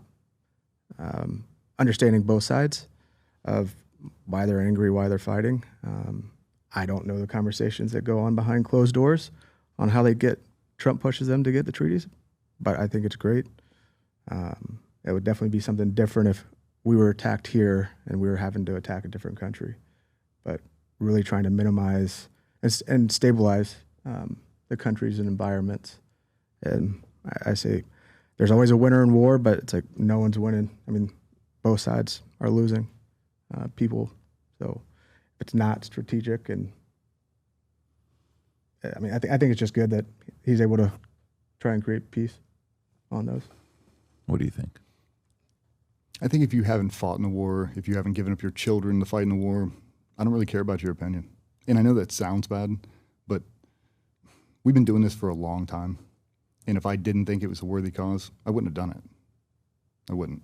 And if Trump did a recall right now and I had to slap it all back on, I'd go, because I think it's worth it. I watched him for 4 years avoid all these major conflicts. He is not one of those dudes, some warmonger just trying to push an agenda. He's not. If he was, he would have done it. He had every reason to do it. The most powerful dude in the world. If you wanted to spend your first 4 years just laying hate and waste to everybody who ever did you wrong, he could have done it. He didn't do it. I watched him be really diplomatic and solve a lot of issues with just a phone call that I hadn't seen before. I mean, my foreign policy is not as good as it probably should be. I mean, there's a lot of backdoor conversations that are happening, but at the end of the day, if you say you can't ever do that thing ever again and they continue to do it, at what point are you going to send it? Going to go the entire way. That's where it gets dangerous. You call their bluff. If you don't release hostage, I'm doing X, Y, and Z. They don't release them. Well, now I've kind of painted us all in a corner, and that's where it gets kind of dicey. It's like, well, you have to go now. You have to go. You have to go. And I don't know what he says on these phone calls to get them to change their mind. I have no idea, but it's working. I mean, he's done it successfully multiple times. I don't want us to go to war. I definitely don't want us to go to war with China, with Russia, with any of these people. But at a certain point, you can't give them an inch. If you do, they'll take a mile. I think a lot of times, just like Cole said, I mean, we become the blanket of coverage and support for everyone else. And Ukraine's a perfect example. We have to fly over quite a few countries that are really close to Ukraine in order to give them support. And I feel like not a lot of other people are. Like we always hear that, like, well, if they take Ukraine, they're just going to keep going. What are you guys going to do about it? Like, I shouldn't have to fly from our country over all of your countries and land there and try to solve that for you. We should all be trying to solve it together. And I feel like we always have to be the big brother to step in first and kind of draw that line in the sand. And it puts a lot of people against us. And then it stirs up a lot of hate and discontent inside of the own country. It just does. People don't want to go to war. They want to go to war. They see this. They see that. A lot of times it's a lose-lose. When you're in it and they're given a mission, they're not explaining why. They're just saying, here's the mission, go. Right? For you, we're going to go take out Soleimani. We're going to go take out, Osama bin Laden. Does the chief, does the leader sit there and say, here's why we're doing it, because of this, that, or no? Guys, get ready, we're leaving at, 1800, boom, I'm leaving at this. Is that how it's communicated? Or do you guys ask the question, why are we doing this? They always provide an intel package and why. They go over it from start to finish. I mean, it's a complete picture. Everybody knows why. Contingency. And then when they do say why, are there side conversations saying, I don't know why we're doing this. It's not even worth it. Or no, it's like, no, we're locked in. Let's go. I think the side conversations are more on the logistics and the timing. Got it. That more environmental. Got it. You said something earlier. You said, at times I felt like we were being used. What did you mean by that? You mean the U.S.? Yeah, you said sometimes I feel like we're being used by other countries that... Yeah, that they're expecting we're always going to step in and cover their back. We're going to fund it. We're going to support them. And there's no real thought of their internal defense system. It's always like they're the little brother and they're like, I have my big brother and I know he's always going to show up. And the day he doesn't, what's going to happen? But I mean, I think, again, our resources, our technology are used genuinely in partnership, but some of the countries I feel like expect it, and they have no kind of responsibility almost. Are you talking, because you're talking kind of like Ukraine? Is that? No, I have zero perspective on what their perspective or expectations of were with us. But if Russia's invading their country, you had 80, 90-year-old grandmothers grabbing AKs to defend their house. I think we'd have the same if some other country was trying to invade us. Like, we're going to protect where we live. And whether they're politically involved or not, have some political stance, or they have family in Russia. I think there are quite a few stories of, families fighting each other on the Russian side in Ukraine. But it's like, I would 100% defend my home. And I think that's what they're doing. Do you think if, I'll just ask it over to you. Do you think if Trump was president, Russia would have invaded Ukraine? No. No. Mm-mm. Not at all. I don't think so either. I don't think so at all. Yeah, no, I think no, I don't think so. Now, you kind of said it's not the negotiation now. Now he says, give me the hostage, give me the hostage, give me the hostage. You don't do anything. It's like Putin when he's being said, if you guys do this, I have a nuclear weapon to use. Because Putin's the last few years has threatened nuclear. He's gone straight up and said that, right? That's a pretty big threat. And you said take every threat seriously, right? So what I said a few times, I'm like, dude, you can't keep threatening and not doing anything. Either don't make the threat, or if you do, be ready that if they don't back down to your threat, you have to actually execute the threat. So use your threats accordingly. You don't want to be threatening every month. You lose the power of the threat. So I feel like what happened with Putin, kind of Trump's been put in that situation right now a little bit with Hamas and the hostages and Israel, which, the slippery slope. Well, you said something. You said about the phone calls. You don't know what he says on the phone calls, but whatever he says, he gets them to do something. Who knows what those phone calls are about?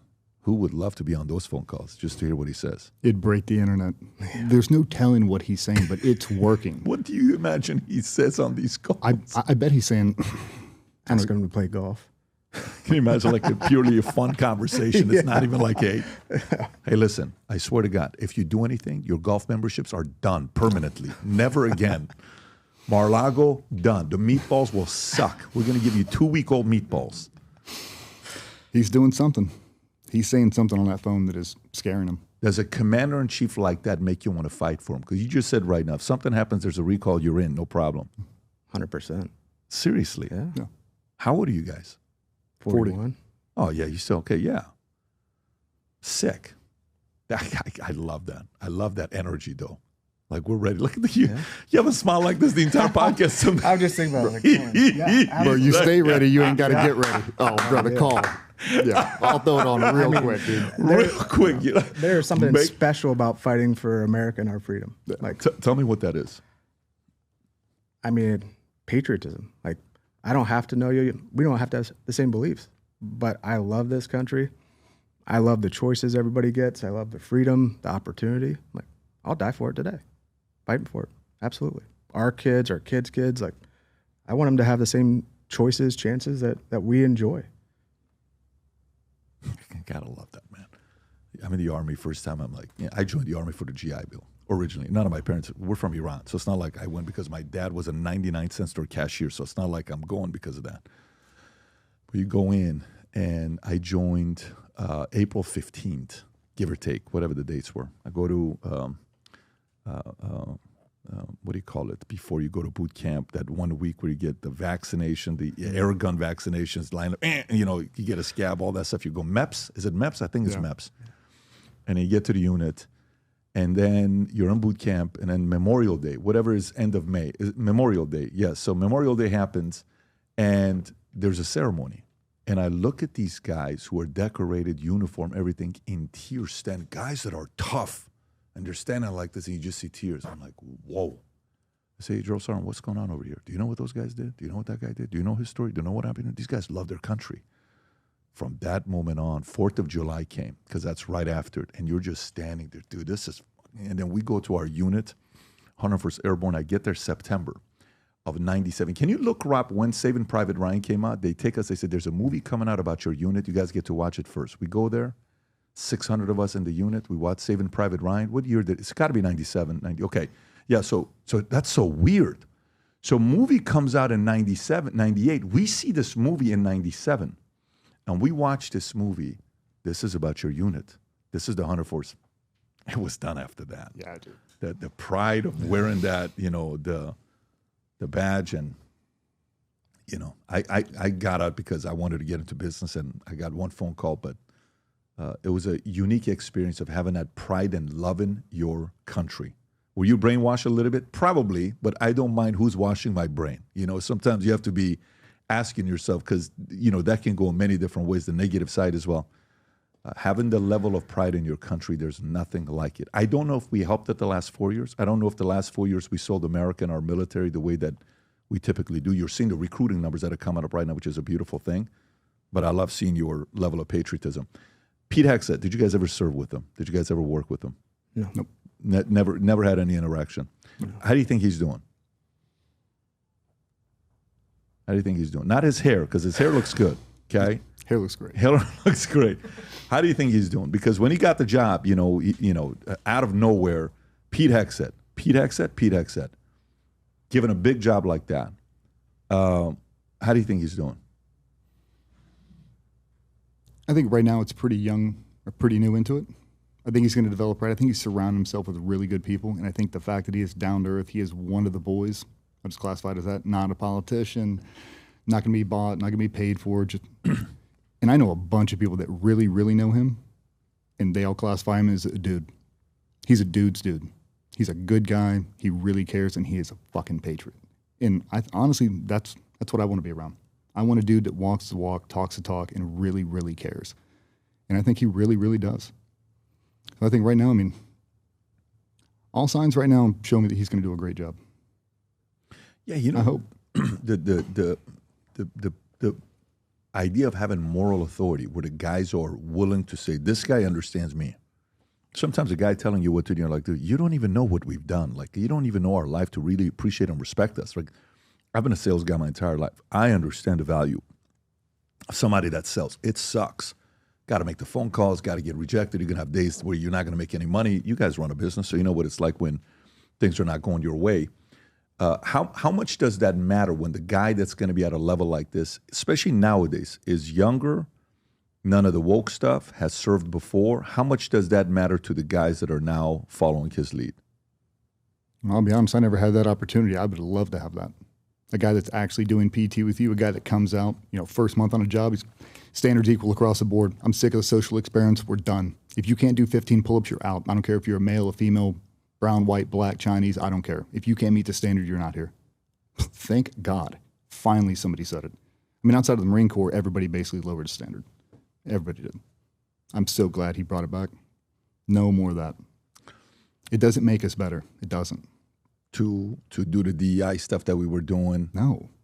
Weakening the force does not help anybody. It doesn't. Lowering the standard. We pulled up one the other day. We got a world-class strength and conditioning coach, Vernon Griffith. He's with us 5 days a week, been with him for 7 years. He's the world's best.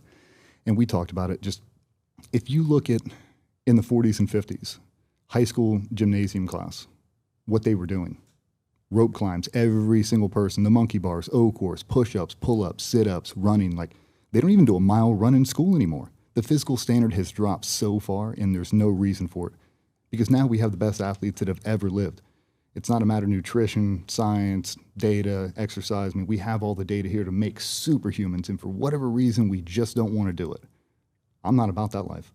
Everybody, in my opinion, everybody should be walking around looking like Dolph Lundgren off Rocky IV.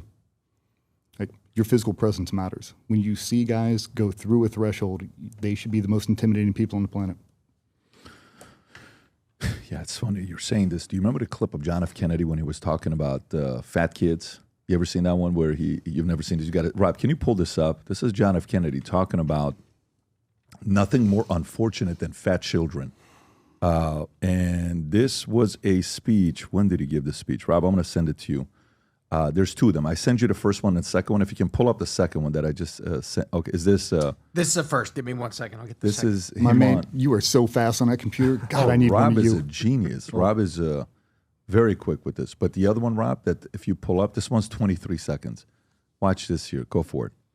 Hey, what's going on, guys? DJ Shipley and Cole Fackler from GBRS Group. Want to talk to you real quick about Manek. Retired Navy SEALs, entrepreneurs, and co-founders of GBRS Group.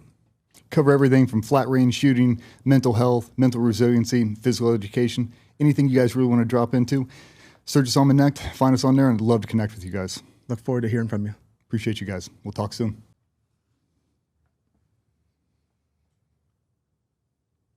There is nothing, I think, more unfortunate than to have soft, chubby, fat-looking children who go to watch their school play basketball every Saturday and regard that as their week's exercise.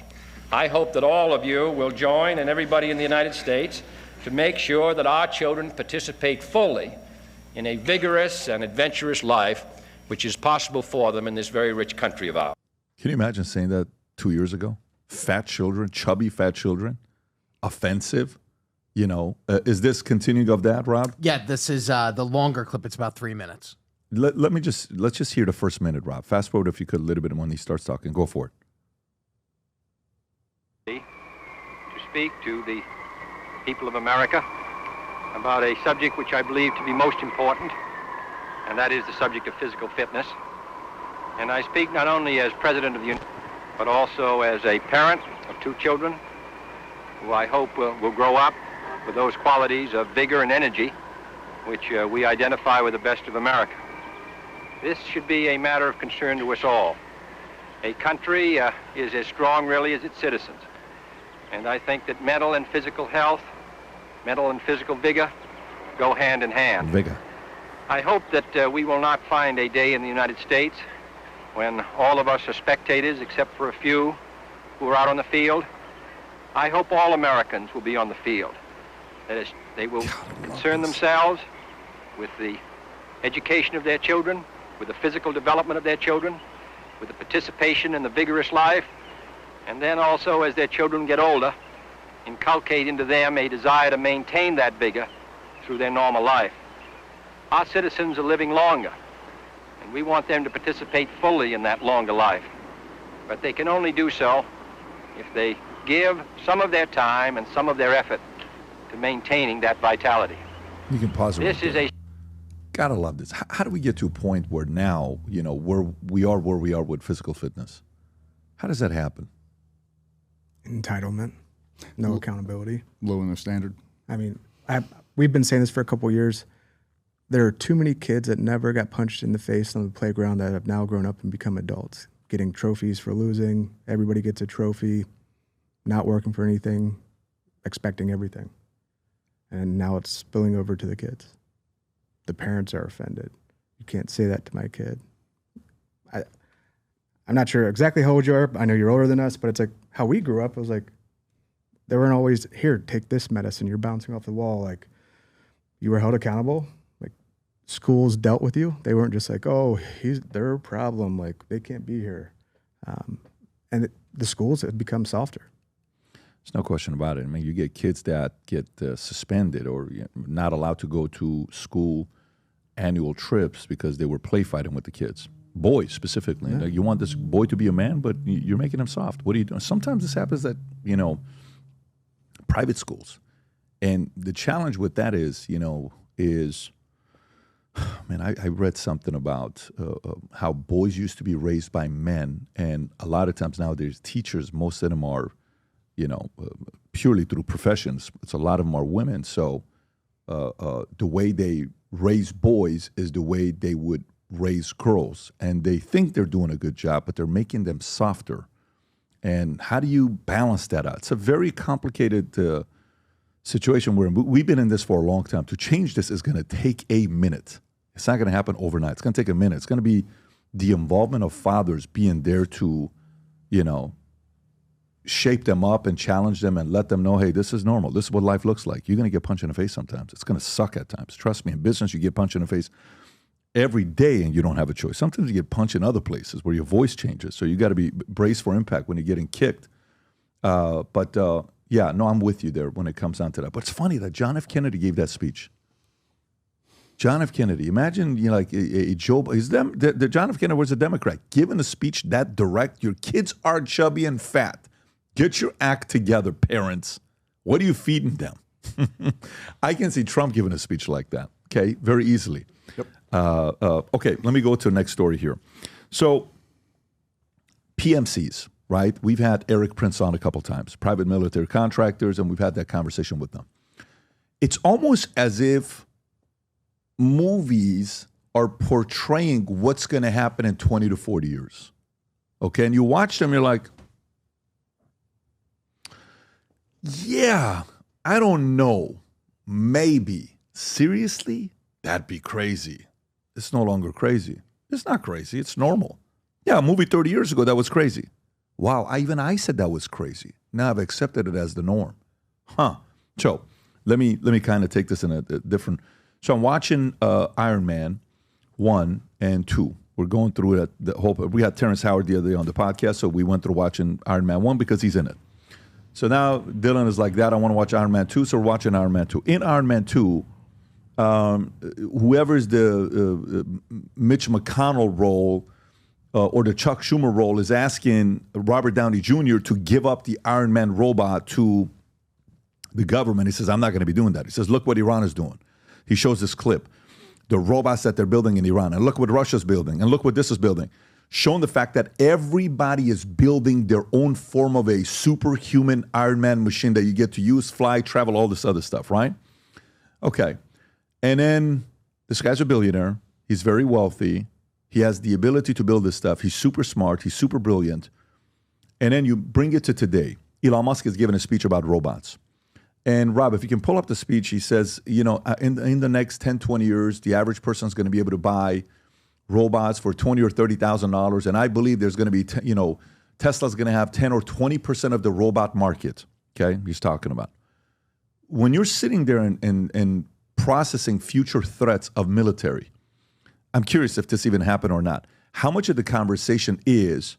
That's the one, Rob. If you can play that. No, you just had it, Rob. The one right there. Yeah, play this clip if you could. Is there an audio to it? Oh, perfect. Go for it. And even the most optimistic estimates that I've seen for Optimus, the optimist, I think undercount the magnitude of what this robot will be able to do. As I said at the beginning of the presentation, I agree with the Ark Invest analysis that autonomous transport is called sort of a $5 to $7 trillion market cap situation. Optimus, I think, is a literally $25 trillion market cap situation. So.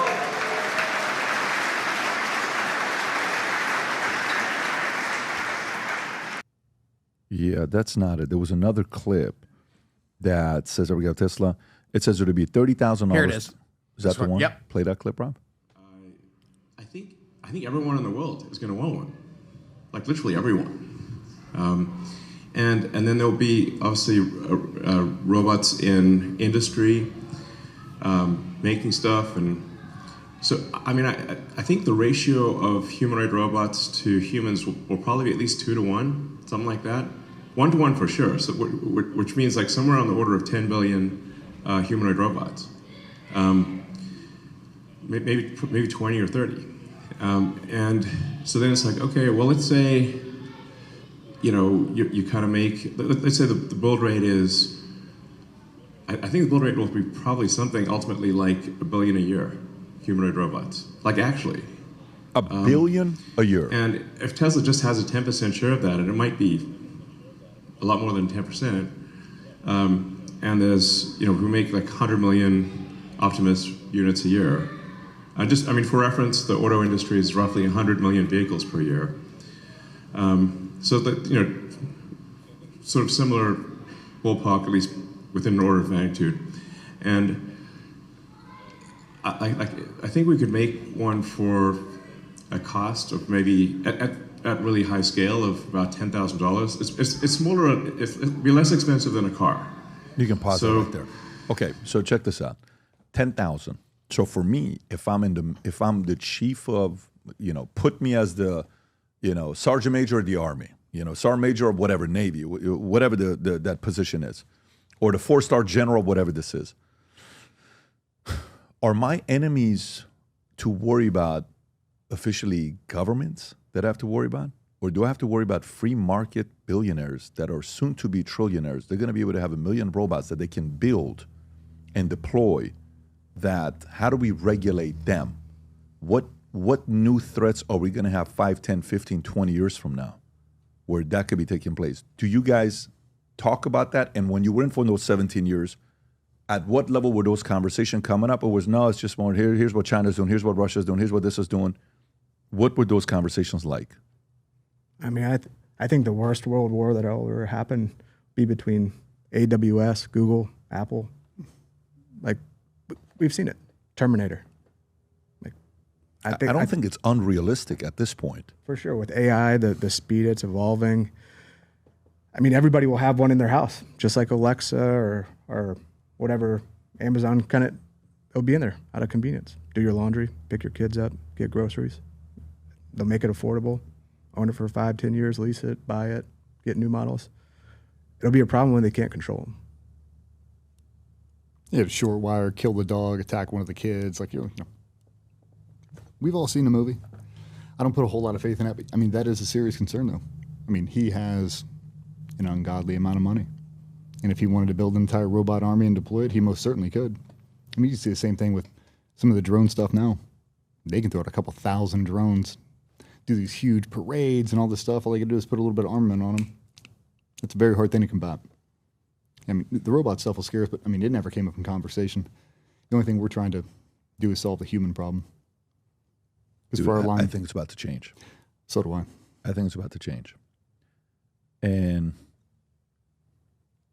yeah, because to me, the PMC side, I kind of support, right? Because you need more competition, which is good. You need like private military contractors. Now, if the PMC is deploying business to our enemies and us, it's kind of weird. Conflict of interest. So then I have a problem with that.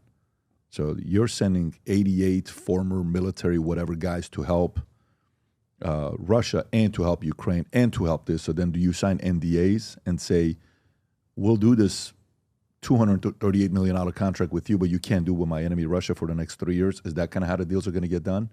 Hey, free market, we're selling cars, I'm going to sell robots. Guess what? Russia wants to buy 1 million robots from us. This person wants to buy 2 million robots from us. Now there's robots that travel. Now there's robots that fly. Now one guy comes in, battery ends, drops, 6 people die. I don't know. I don't know. I don't know. Like, again, everything is about anticipating a future war.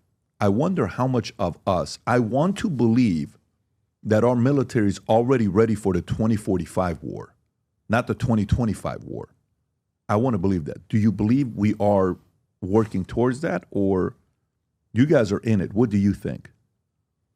I mean, we're not in it anymore, but they were always talking about the next ridge line, always. Even when Iraq was brand new, they were always foreshadowing, always looking for the next obstacle that's going to come up. You know, if this happens, these two countries align, we'll be dealing with this. And you got a lot of people in the U.S. military that are just looking at future conflicts. I have no doubt they're trying to actively combat that, but that is not going to be an easy thing to crack. Especially, I mean, people with ungodly amounts of money can just do kind of whatever they want to at a certain point. Yeah, if you don't hold them accountable, if you don't make them sign on a dotted line, like, you cannot provide this tech to our adversaries. If they're not willing to do that, then I think you shouldn't be able to get support from this country. I mean, Lockheed Martin, I think, definitely didn't sell F-35s to Russia, but I know they sell them internationally. At least what the article said is they don't get our version. So they may look the same, but internally and how they perform, ours perform better. So if we sell, or they sell F-35s to Thailand, they may look like the same F-35 we have, but ours is more capable. How certain are we of that? That's the trust we have in the government and the State Department and ITAR. Rob, can you pull that up? Can you just search it and see? Got to ask ChatGPT. If you said Lockheed Martin, right? If Lockheed Martin sells F-35s to us versus what country do we want to say? Russia? Nah, they don't sell to Russia. Versus who? Anybody. Give a country, anything. Versus UK. UK. How different are the models, or are they identical? Great question. F-35 is designed to be multi-stealth variants. There are notable differences between the Lockheed Martin sales to the U.S. and the UK. So the variants are three things: F-35 conventional takeoff CTOL used by U.S. Air Force, F-35B short takeoff vertical landing used by U.S. Marine Corps, UK Royal Navy and Air Force, F-35C carrier-based version used by the U.S. Navy. U.S. models are F-35A Air Force, F-35B Marines, F-35C Navy. They also receive top-tier hardware, software, full access to mission data files, proprietary electronic warfare, unrestricted access to source codes, to deeper integration, full control over weapons. The UK models use excessively F-35 variant. Queen Elizabeth Council, it's the only Tier 1 partner in F-35 program and has... Okay, can you ask the follow-up question and say, which countries does Lockheed Martin not sell F-35s to? Lockheed Martin not sell F-35s to, F-35s to. Yeah. Let's see what it says. Actually curious now, like if the U.S. government gets involved, Lockheed Martin does not sell F-35 to several countries, primarily due to U.S. export, geopolitical concerns, lack of alignment. Countries not allowed. Russia, obvious conflict. China, okay, good. Iran, North Korea, all four make sense. Syria, Cuba, makes sense. Venezuela, makes sense. Turkey, interesting. That's got to be recent. Was a partner but kicked out of the program in 2019 for purchasing the Russian S-400 missile system seen as a security risk to the F-35. Just 6 years ago. Countries not currently approved but may express interest: India, Indonesia, Egypt, Vietnam, Saudi Arabia. Who is approved to buy? NATO allies, close allies. So all the NATO, and then Japan, South Korea. See, that's interesting to me, to have that kind of a system. To me, my question is not countries moving forward. Really isn't. I'm just not. You get a guy who has all the money in the world and decides to build real weapons, and then the government tells him to do something. No. And then the government needs him for the products that he's producing. So they also don't want to do anything to him because the reliability is on that guy as well. It's going to be very interesting. The next 20 years are going to be potentially many of these movies we watched the last 20 years. You know what I'm saying? Yeah. It's sketchy. It just like it's so much easier fighting a human. It just is. It's so much easier fighting a person than it is. That's what I'm saying, though. Like for you guys, you're like, listen, if I fight a human, guess what? I'm fair. If you kill me, you beat us. You know what? Cool. But you going up against robots?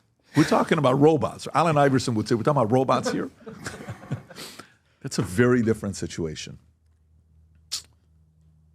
Yeah. Just fight them on the water. Do what? Fight them on the water. Fight them on the water? Robots don't do good. Where do you feel the safest? Like for you guys got families. Like if you were to, I had a guy here, his name was, he's the only guy that we brought on the podcast back to back within a month. What was his name, Rob? Peter Pry. Peter Pry. Do you guys know Peter Pry? This guy was the expert in EMPs and nuclear weapons, Peter Pry. We brought him 2 times in a month. It was so interesting. And then second time around we brought him, the guy ended up passing away months later, if you remember that. It was such a tragic, suddenly all of a sudden we're like, wait, what happened? We just had the guy on the podcast twice in a month. And I asked him, where do you feel the safest to live, to have your kids? You guys are military. If this is the direction it's going, you got kids, you got family, you have the resources, where would you feel building something to feel the safest in case shit were to hit the fan and you got family? What do you do with your 2 girls? Move to Montana, get off the grid. Yeah, definitely move inland. Get Inland? off the grid, yeah. But you're not there yet. You're not thinking about it yet. No. Now the business on the East Coast, can't leave it now. No. Yeah, kind of stuck there. I mean, in a perfect world, you'd be more inland. So, in other words, what you're saying is maybe in the next 5 years, you're going to employ 200 robots. And they're going to be, yes, sir. Put them right on the ocean. Just Put look them outwards. right on the ocean. I dare you to come in and do something here to us. Okay, so another question. Okay, when I was in Iran, when we came here, they're talking about marijuana. They're talking about weed, smoking weed and all this stuff. We would hear, teriyak. We would hear about opium, opium and different things that guys would do, right? In Afghanistan, or maybe any of these other places, how much was the drug epidemic? Was there a drug epidemic going on? The poppies, the protection of the poppies. Have you seen those pictures where the poppies are being protected? Want to pull up some of these pictures here? Were you guys ever around this? Were you guys ever seen any of this stuff? Why is this so important for us, the U.S. military, to protect some of these places? It's how they make all their money. It's how they do it. It's how they fund everything. I mean, their Drugs. number one export is that. And in marijuana, too. There fields of it. In Afghanistan. They would burn bricks. Like we would use wood for fires to stay warm. They burn bricks of marijuana to stay warm. Bricks of marijuana. That here you could sell it for God knows how much. Yeah. I mean, they're probably 5-pound bricks. Easily. Yeah. Or that, and then you got the guys chewing the cotton. Africa. What is that right there? That's a cannabis field in Afghanistan. As far as I can see, there's a bunch of really cool pictures. We didn't hit a bunch of those things. There's a ton of photos like Green Berets, neck deep in it, just armfuls of it. Like, what are we doing? They're telling you to burn the entire field. You're out there with kerosene, setting the whole thing on fire. Just get upwind of it and send it. Are you you're talking about secondhand high at the highest level if you're burning all this stuff? If you're angled properly with the wind coming your way. Yeah, set fire, get on a helicopter. Yeah, guys, and get stand out. over there, the wind is coming. Everybody's all blasted out. But yeah, I mean, like that's what they have to do. That's how they make all their money. And they have just endless supplies of it. That's how they're funding terrorism. I mean, I remember one time in Afghanistan, it blew my mind. They literally had drug rehab facilities there for heroin. For us or for them? No, for them. In Afghanistan, treat it like a drugstore. They just had a drug rehab place for heroin for Afghans. It blew my mind. I had no idea. What is the stat, Robert? Do we know any stats with the drug issues in Afghanistan? Like, what?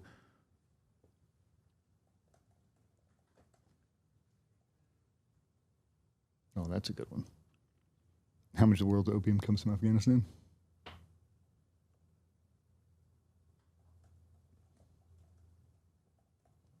Wow. There you go. Damn. Buddy. Yeah. Holy shit. Are you joking? Telling you, man, it's their national pastime. 90%? 2022 cultivation in Afghanistan was estimated at 233,000 hectares, marking 32% increase from the previous year. However, following the Taliban ban on opium cultivation in April, there was a significant reduction in production. By 2023, opium cultivation has decreased by over 95%. That's a lot. It's a lot of money being lost, despite 90% increase in cultivation on the cultivation in 2022 as a result of Afghanistan. Wow. When you guys were there, would they ever try to bribe you? We made a video this week on blackmail, how blackmail is one of the oldest currencies that a lot of people in power use. I mean, the whole Epstein stuff, you hear blackmail, all this stuff. Would they ever try to bribe you or win you guys over, the locals, when they see guys like you? No. You don't have a chance. No. Why not? Because there's no conversation. Yeah, there's no conversation. We're not there. Us specifically are not there to have a conversation. Not the regular guys. I'm talking about specifically not at all. You come in to do a job and you're out. There's nothing you're going to say to stop it now. Put your hands up, lay down, or that's it. We can speak a universal language. How it would be interesting to go over that when you talk about the decrease of 95% of opium. Remember what else was kind of going on around there when we pulled out and China came in and made a deal with the Taliban? They're super rare earth mineral rich. It's just been impossible since there's a war been going on to be actually be able to mine them. What is that rare? It ties into electric vehicles and batteries. Like lithium or something? Is it lithium or is it, what's the other one? Not cobalt. Is it, might be a mixture, I'm not sure. So Afghanistan estimated approximately 1.4 million tons of minerals globally. But what specific rare earth element? Is it, because if it's cobalt or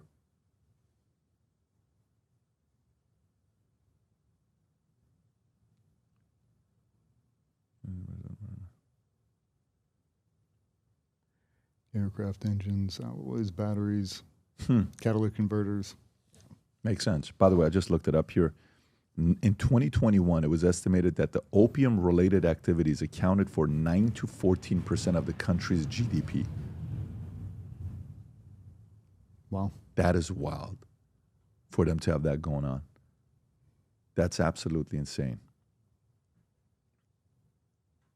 Leaving Afghanistan, the way we left, okay? You know, that was obviously a big story here. I think it was, what was it? Was it May of 2020?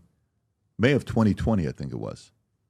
When was it when we left? What month was it when we left? Was it? It says August 30th of 2021. The United States Armed Forces completed their withdrawal from Afghanistan on August 30th, 2021. Okay, so which stipulated the fighting restrictions from the U.S. and Taliban and return Taliban's counterterrorism provided from withdrawal of NATO from all Afghanistan by May 1st, 2021. Got it. So, okay, when this happened, and you're seeing it everywhere, we're hearing about it, your initial reaction on how big of a screw-up this was? Kind of devastating. Just devastating. And you got to think, most of the people that joined, think of like the Pat Tillmans of the world, the people who just stopped everything they were doing to pick up arms and serve the nation, that's why you did it. I understand, well, I don't side with those people, the guys that didn't want to get involved with Iraq. I get it. You can't tell me the same thing for Afghanistan. You just can't. Look, when we went there, I mean, me and Cole, I'll say we got stuck in Iraq for 3 rotations. I wanted to go to Afghanistan so bad I could taste it. I know he did too. It was like, that felt like that's where you're supposed to be. Why is that? Because you flew planes into the Trade Center and killed thousands of our people. That's why. It's like, we're going to get vengeance for nothing else. I'll be honest, I'm not there to liberate anybody. I'm only there to get even. That's it. It's the only reason I'm there. And then when you pull out, you think about all the people that sacrificed their lives for that entire war. That's the way you're going to pull out? Like, we've already seen it before. We saw it with Vietnam. We've done this before. We should have done this much, much better. For me, it just seemed like all for nothing. I don't know. It was disheartening for sure. Yeah, it was tough to watch. I mean, it felt like there was no respect for the people that had paid their lives, the U.S. lives, and fighting there and being dedicated. It felt like, and I know a lot of families that lost loved ones, brothers, sisters, sons, fathers, daughters, moms. Like, it just felt super disrespectful. And the people that were the last to leave, you know, they felt like they were left to hang out. Yeah. Like, good luck. I mean, you ever see the documentary Restrepo? Mm-mm. You should watch it. What's it called? Restrepo. Mm-hmm. I believe it's an Army unit, top of, I think it's in a Korengal. Just a nightmare, but it documents the entire deployment. When we pulled out, you should definitely watch it. You'd love it. Really, really good. I'm gonna watch it tonight. They, when they pulled out, the Taliban released them inside of that camp, running on the treadmills, you know, living in their beds. Like, we just left everything. All the technology. Why? I mean, but you don't think they can fly a C-130? Of course they can. They'll figure it out. I remember a couple of videos of them trying. Yeah. I mean, I don't know, man. When you come back from Vietnam, you see them pushing the Hueys off the edge of the ship. Like, it costs too much to ferry them back. We're just going to sink them all. Why are we not just blowing all that stuff in place? I get it. Math, it costs too much money to fly them all back here. We have too much in reserve. It's cool. Why are we not blowing them all up or selling them to the Allies? You're just going to leave them all for them? That makes no sense to me. Why do you think we didn't? I have no idea. A shitty plan. I'm a very logical person.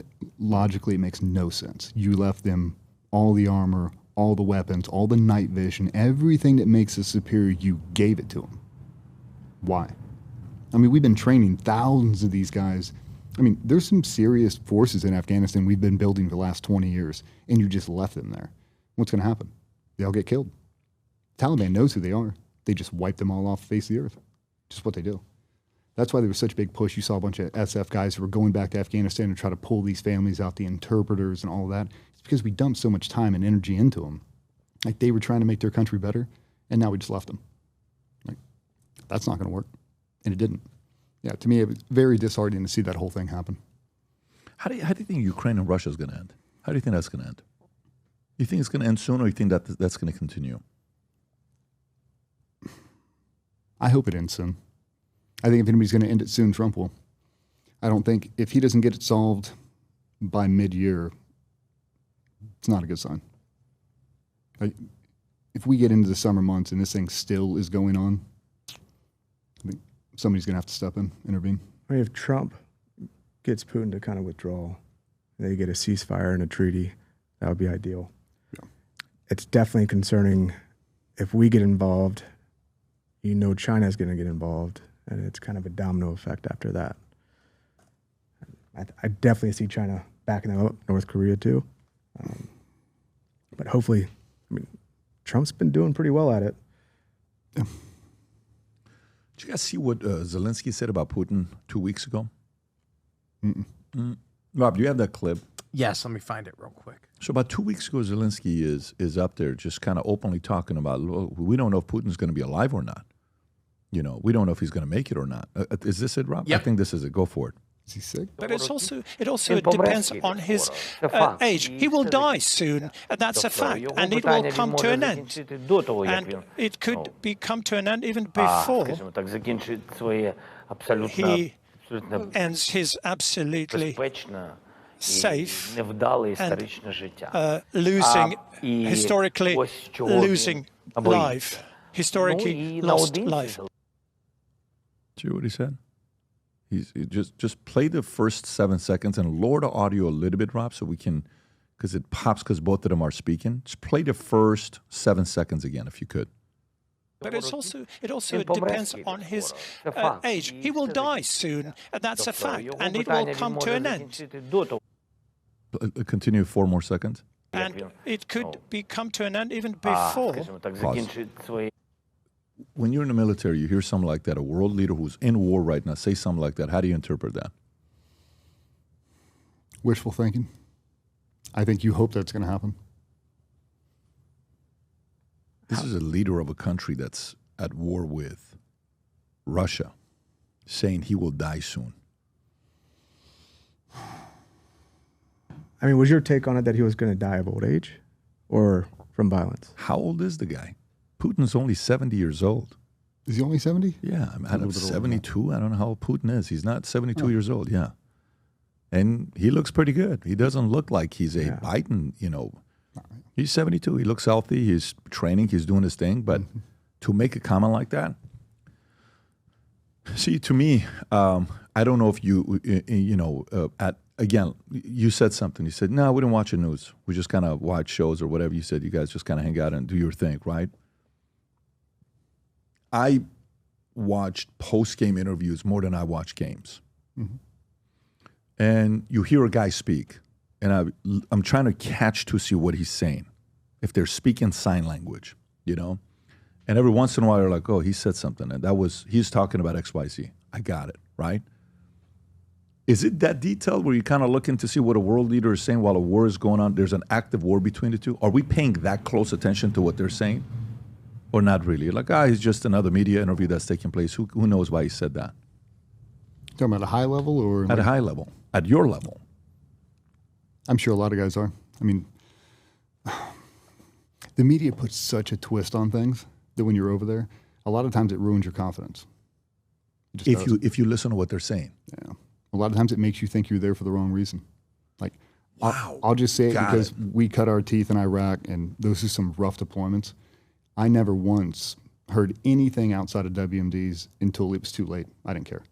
We started talking about oil, and I don't care about any of that. None of that matters to me. It doesn't stop that IED from going off. Doesn't matter. It doesn't put a tourniquet on that guy when he gets shot. I don't care why we're here. Doesn't matter because I'm here. I can't leave. So it doesn't matter to me. Your political views, I don't care. You're not going to come over here and do it for me.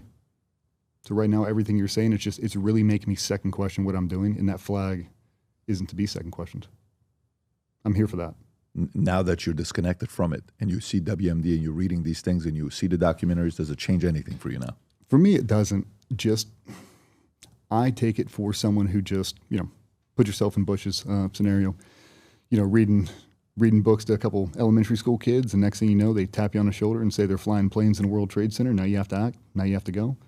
And then you have, I'll just call Saddam a psycho, known for killing thousands and thousands of people, saying he has this. Are you going to question him?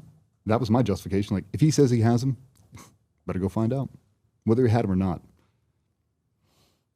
Personally, with the information I had at the time, I didn't second question anything. Say we got to go, we got to go. But I also said that the entire time. If it would have been some random country, if it would have been Dearborn, Michigan, would have said the entire thing. It's inside the U.S. The entire city's gone corrupt. We have to invade and take it all over. I wouldn't have batted an eye. If they're all a terrorist organization, same thing with the cartel. Okay, let's go. Like, I don't have time to second question it. It doesn't matter to me. And at a certain point, it can. I'm not there. I'm not a policymaker. It's not what I do. I'm only here for that. That makes sense, because that also matches up with what you're saying at the beginning when you said when Kobe gets locked in, what was the word you used? The switch? Did you say the switch? Where once you're locked in, you're in, you go. You don't need anything else feeding you to throw you off from the mission that you're on. And the average person's not going to understand that, right? There needs to be a maniacal level of focus and selfishness on the mission you're on. Let the other guys debate it on. See, whatever you're doing. I've been told to do this. I'm just going to go do my job and I'm out. This is what I'm doing. I do the same thing. Like, I'll go out and I'll do talks for SWAT teams and performance teams. And I was talking to NHL guys not too long ago, and I was talking about the level of loyalty it takes to like really commit to a team. Like, nothing else matters, just the 25 guys inside this room. And one of the guys kind of spoke up, and he's like, it's hard when you can be drafted any moment. I get it. Same thing for us. We could be kicked off that team tomorrow. You'd be switched positions. You can get pulled out. It's the same thing. I would just tell you to lean in and give them that loyalty, because they're giving you the opportunity to showcase your craft. You're not playing for any other team. And the moment you do, they get the full loyalty. So as long as I'm wearing this, I'm fully bought in. My individual hopes, dreams, wants, and wishes don't really matter. Not above that. I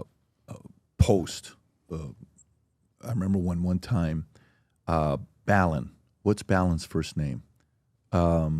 He's a very good content creator. Mr. Ballin. What's his first name? Jonathan. John Ballin. Yeah, real nice guy. Mm-hmm.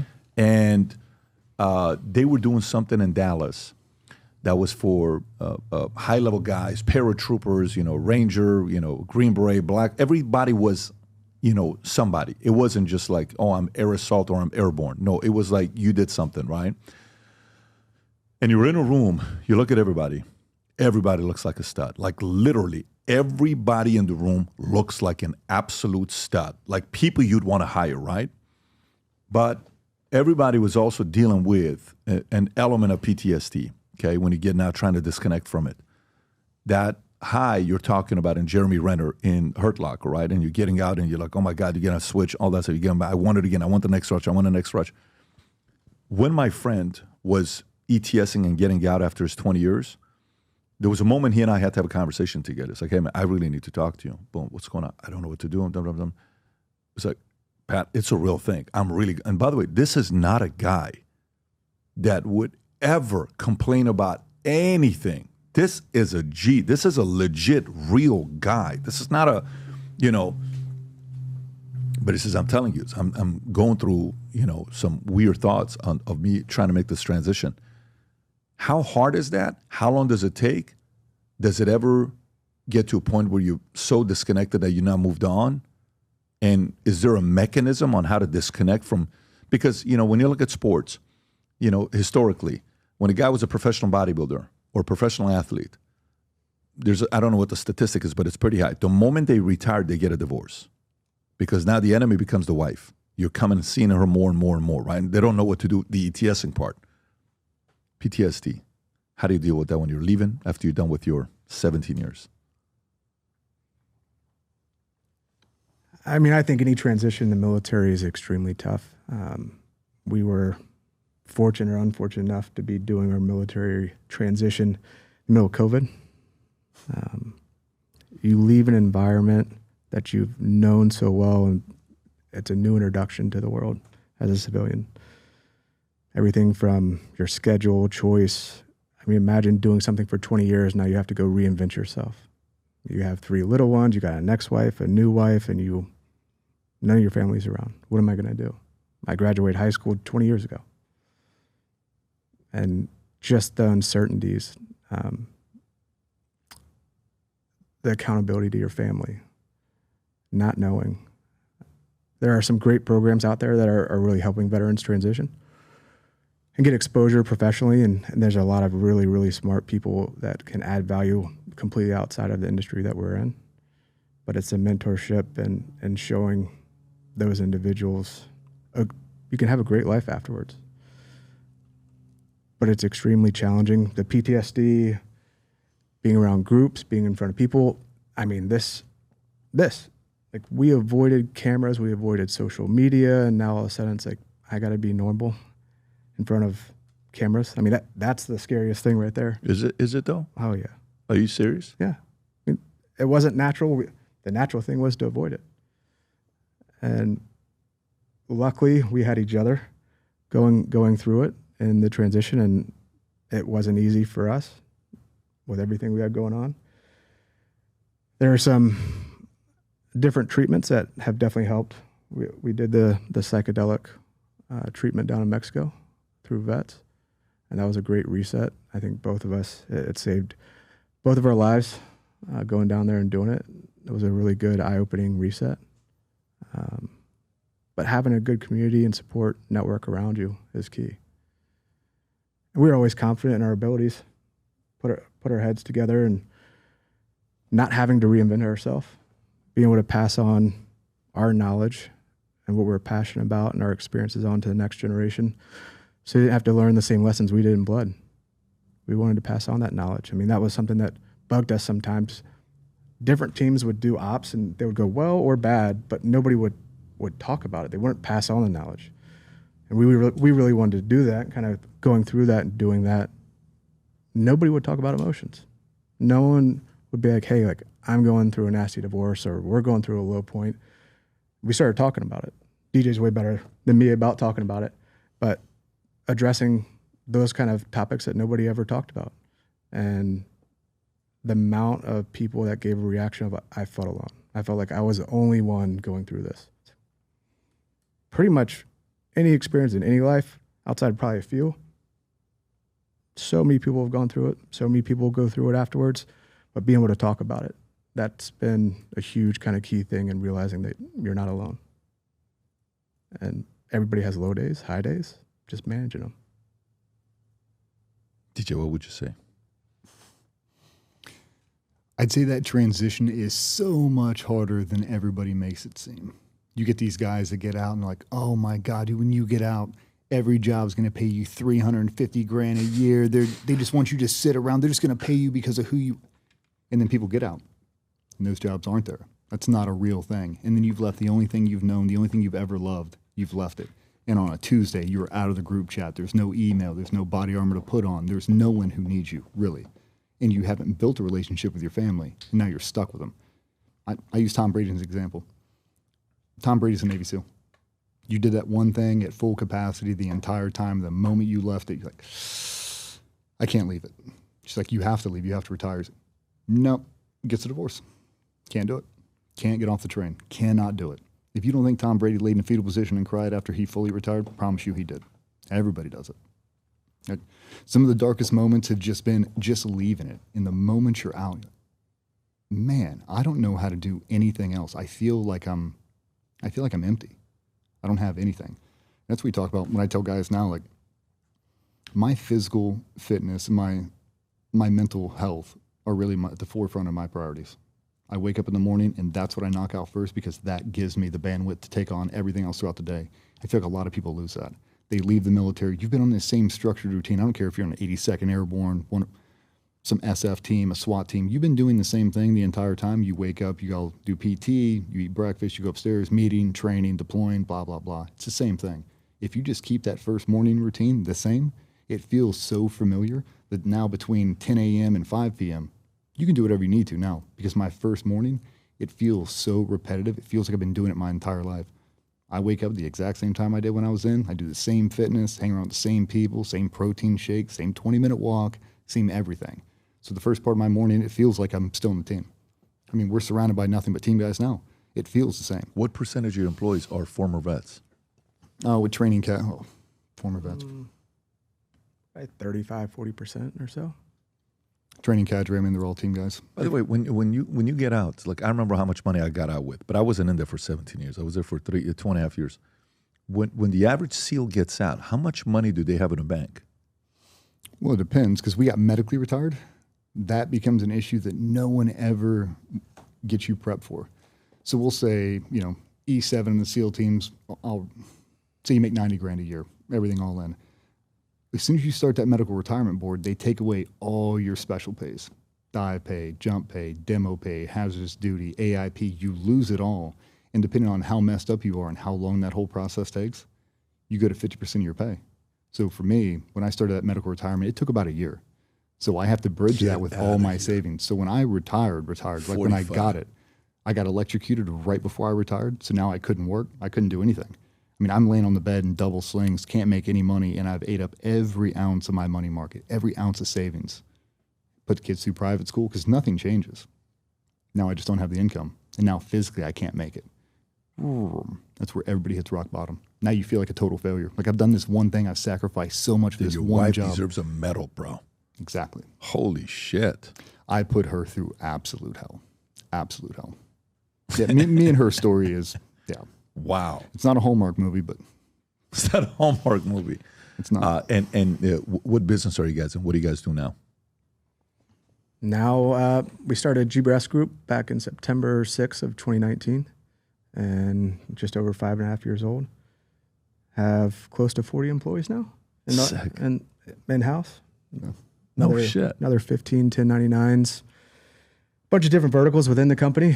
It started from a lot of emotion and passion of passing on the tactical knowledge that we learned to the next generations, and being open and honest, and just really trying to pass on what we had learned and not have to reinvent ourselves. What's the product? So we have a few different verticals. So if you go to gbrsgroupgear.com, it'll pull up. Yeah, there's what I'll call hard goods. So mounts that take red dots and you put them on the rifle, and a few different kind of variants in that. That's one of the mounts right there. Mm-hmm. Some tactile nylon, so gun belts, slings, but everything that we've designed, there's a number of that have patents on them now, but everything we designed, whether it was an invention or making a product better, we were trying to solve for a gap in the problems that we experienced. Super simple weapon sling, but we designed our weapon sling.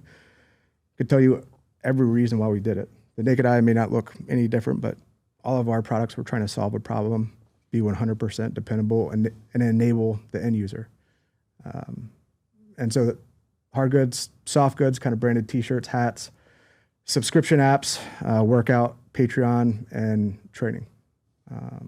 We have an international dealer network from Thailand to Poland, everywhere in between. So we've grown a lot in the last 5 years, going from 0 employees to over 35 now. That's so cool. We learned everything kind of just on the fly and figuring it out.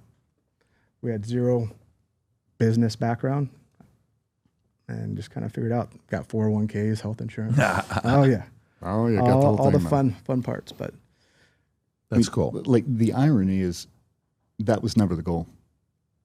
So I was, right when I transitioned out, Cole was doing real estate, super successful, and I was going to contract with the agency and go off and just do private military contracting. That's all I wanted to do. Just keep doing the same job. A bunch of guys that were in that same organization we had worked with before, and everybody was getting shot. Everybody was getting blown up, and dudes were dying left and right, and COVID just happened to happen. I got really, really hurt, and we had a little bit of downtime, had to get a bunch of surgeries and kind of rebuild back up, so I missed my class update. And in that process, I was still training with the Air Force, teaching CQB, still skydiving, still doing all that. And we're sitting down one day, and he's like, what's it going to take for you not to go do that? Well, I don't know how to do anything else. When I had my retirement, I was like, if I could squeeze out $100,000 a year, that plus retirement, I'm done. I think we can solve that. So we decided we were going to teach CQB and flat range to SWAT team guys and military dudes. And 3 weeks later, COVID, everybody's on lockdown, and now you can't make any money. So now what do? We all quit our day jobs, and now we're stuck. Yeah, man. That's great. And somehow we made it happen. Well, good for you guys, man. Respect. Salute. First of all, thank you for your service. Pleasure. At the highest level. Rob, can we put the link below as well? This has been a blast talking to you guys. Of course, I've seen your stuff before out there. And, you know, the military community, highest level of respect. But when you hear the stories, and specifically sitting down now learning about you guys, likable, patriots, straight up, honest, you know, values, principles, you got to love it. I'm not surprised by you guys are growing. 35, 40 employees, the way you guys are going right now, who knows how big this thing can turn into, right? You got two driven guys that the fire's going to go from there to here. By the way, who do people say you look like? I'm curious. A mix between Jake Gyllenhaal and Bradley Cooper. Bradley Cooper? Yeah, if they had a kid, that's what I'd be. So I would say if Billy Baldwin and Sean Penn had a kid, it's you. I can see that. And we've had multiple of the Baldwins on it. You know the Baldwins. Yeah. These guys were good looking. Yeah. Billy was in, what was the movie Billy was in? Was it Sliver? Was it Sliver? He wasn't with Sharon Stone. Is that the one? Yep. Billy. Yeah, a little bit of Billy and a little bit of Sean Penn. You have Cole here. Anyways, maybe I'm off, but that's kind of how I see it. Fellas, thank you so much for coming out. Appreciate your service. We're going to put the link below to your website. Gang, go to their website, support what they do, and we will see you guys soon next time. Take care. Bye-bye, bye-bye. Hey, what's going on, guys? DJ Shipley and Cole Fackler from GBRS Group. I want to talk to you real quick about my neck. Retired Navy SEALs, entrepreneurs, and co-founders of GBRS Group. Cover everything from flat range shooting, mental health, mental resiliency, physical education, anything you guys really want to drop into. Search us on Connect, find us on there, and I'd love to connect with you guys. Look forward to hearing from you. Appreciate you guys. We'll talk soon.